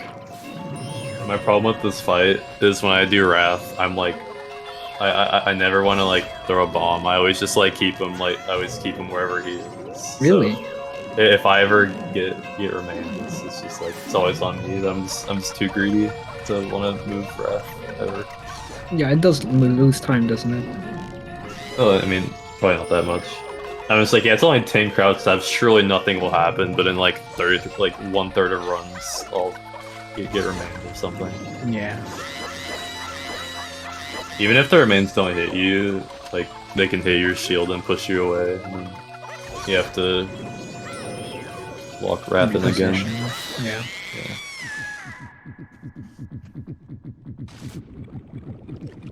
Alright, last phase.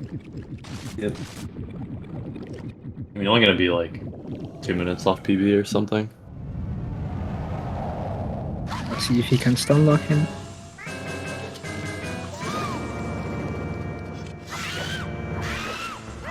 Three, 4, 5, 6, 7, 8, 9, 10. Time. Nice. Perfect. GG. GG! Easy. Good job. Nice. Good nice. job.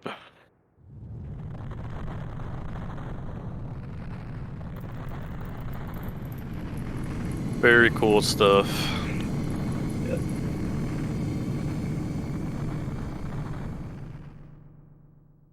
Other than being tired, this was a fun commentary. You guys did an excellent job. Yo, Kamex. Yo. Yo, GG's. GG's. GG's all Sorry I around. went over. Rest of it, there's a lot of things that went wrong, but I think it was a okay run nonetheless. Definitely, you almost Yeah, for PB'd. sure. PB'd. I- And you didn't lose Goron race. I was saying this to Ardju, but like I feel like no matter who is racing, I don't fully expect both racers to get first try Goron race like in the same race. It's like, damn, that was sick. Yeah, I mean, Goron race was okay. I think my Great Bay was not bad. Stone Tower was pretty good. I am very pleasantly surprised I got Twin Mold without having to refill on Magic. And then I thought Majora was fine. Yeah, Very casual. your end game Majora, was very casual amazing. Majora, but it's been working, so that's why I keep it that way. Fair enough. All right. Well, Ardju, how much did you PB by? My math is very bad. 17 seconds. All right. Well, next run is my turn to PB. So, Let's I go. believe. Let's go. all right. Run it back. Just kidding. We don't have time for that.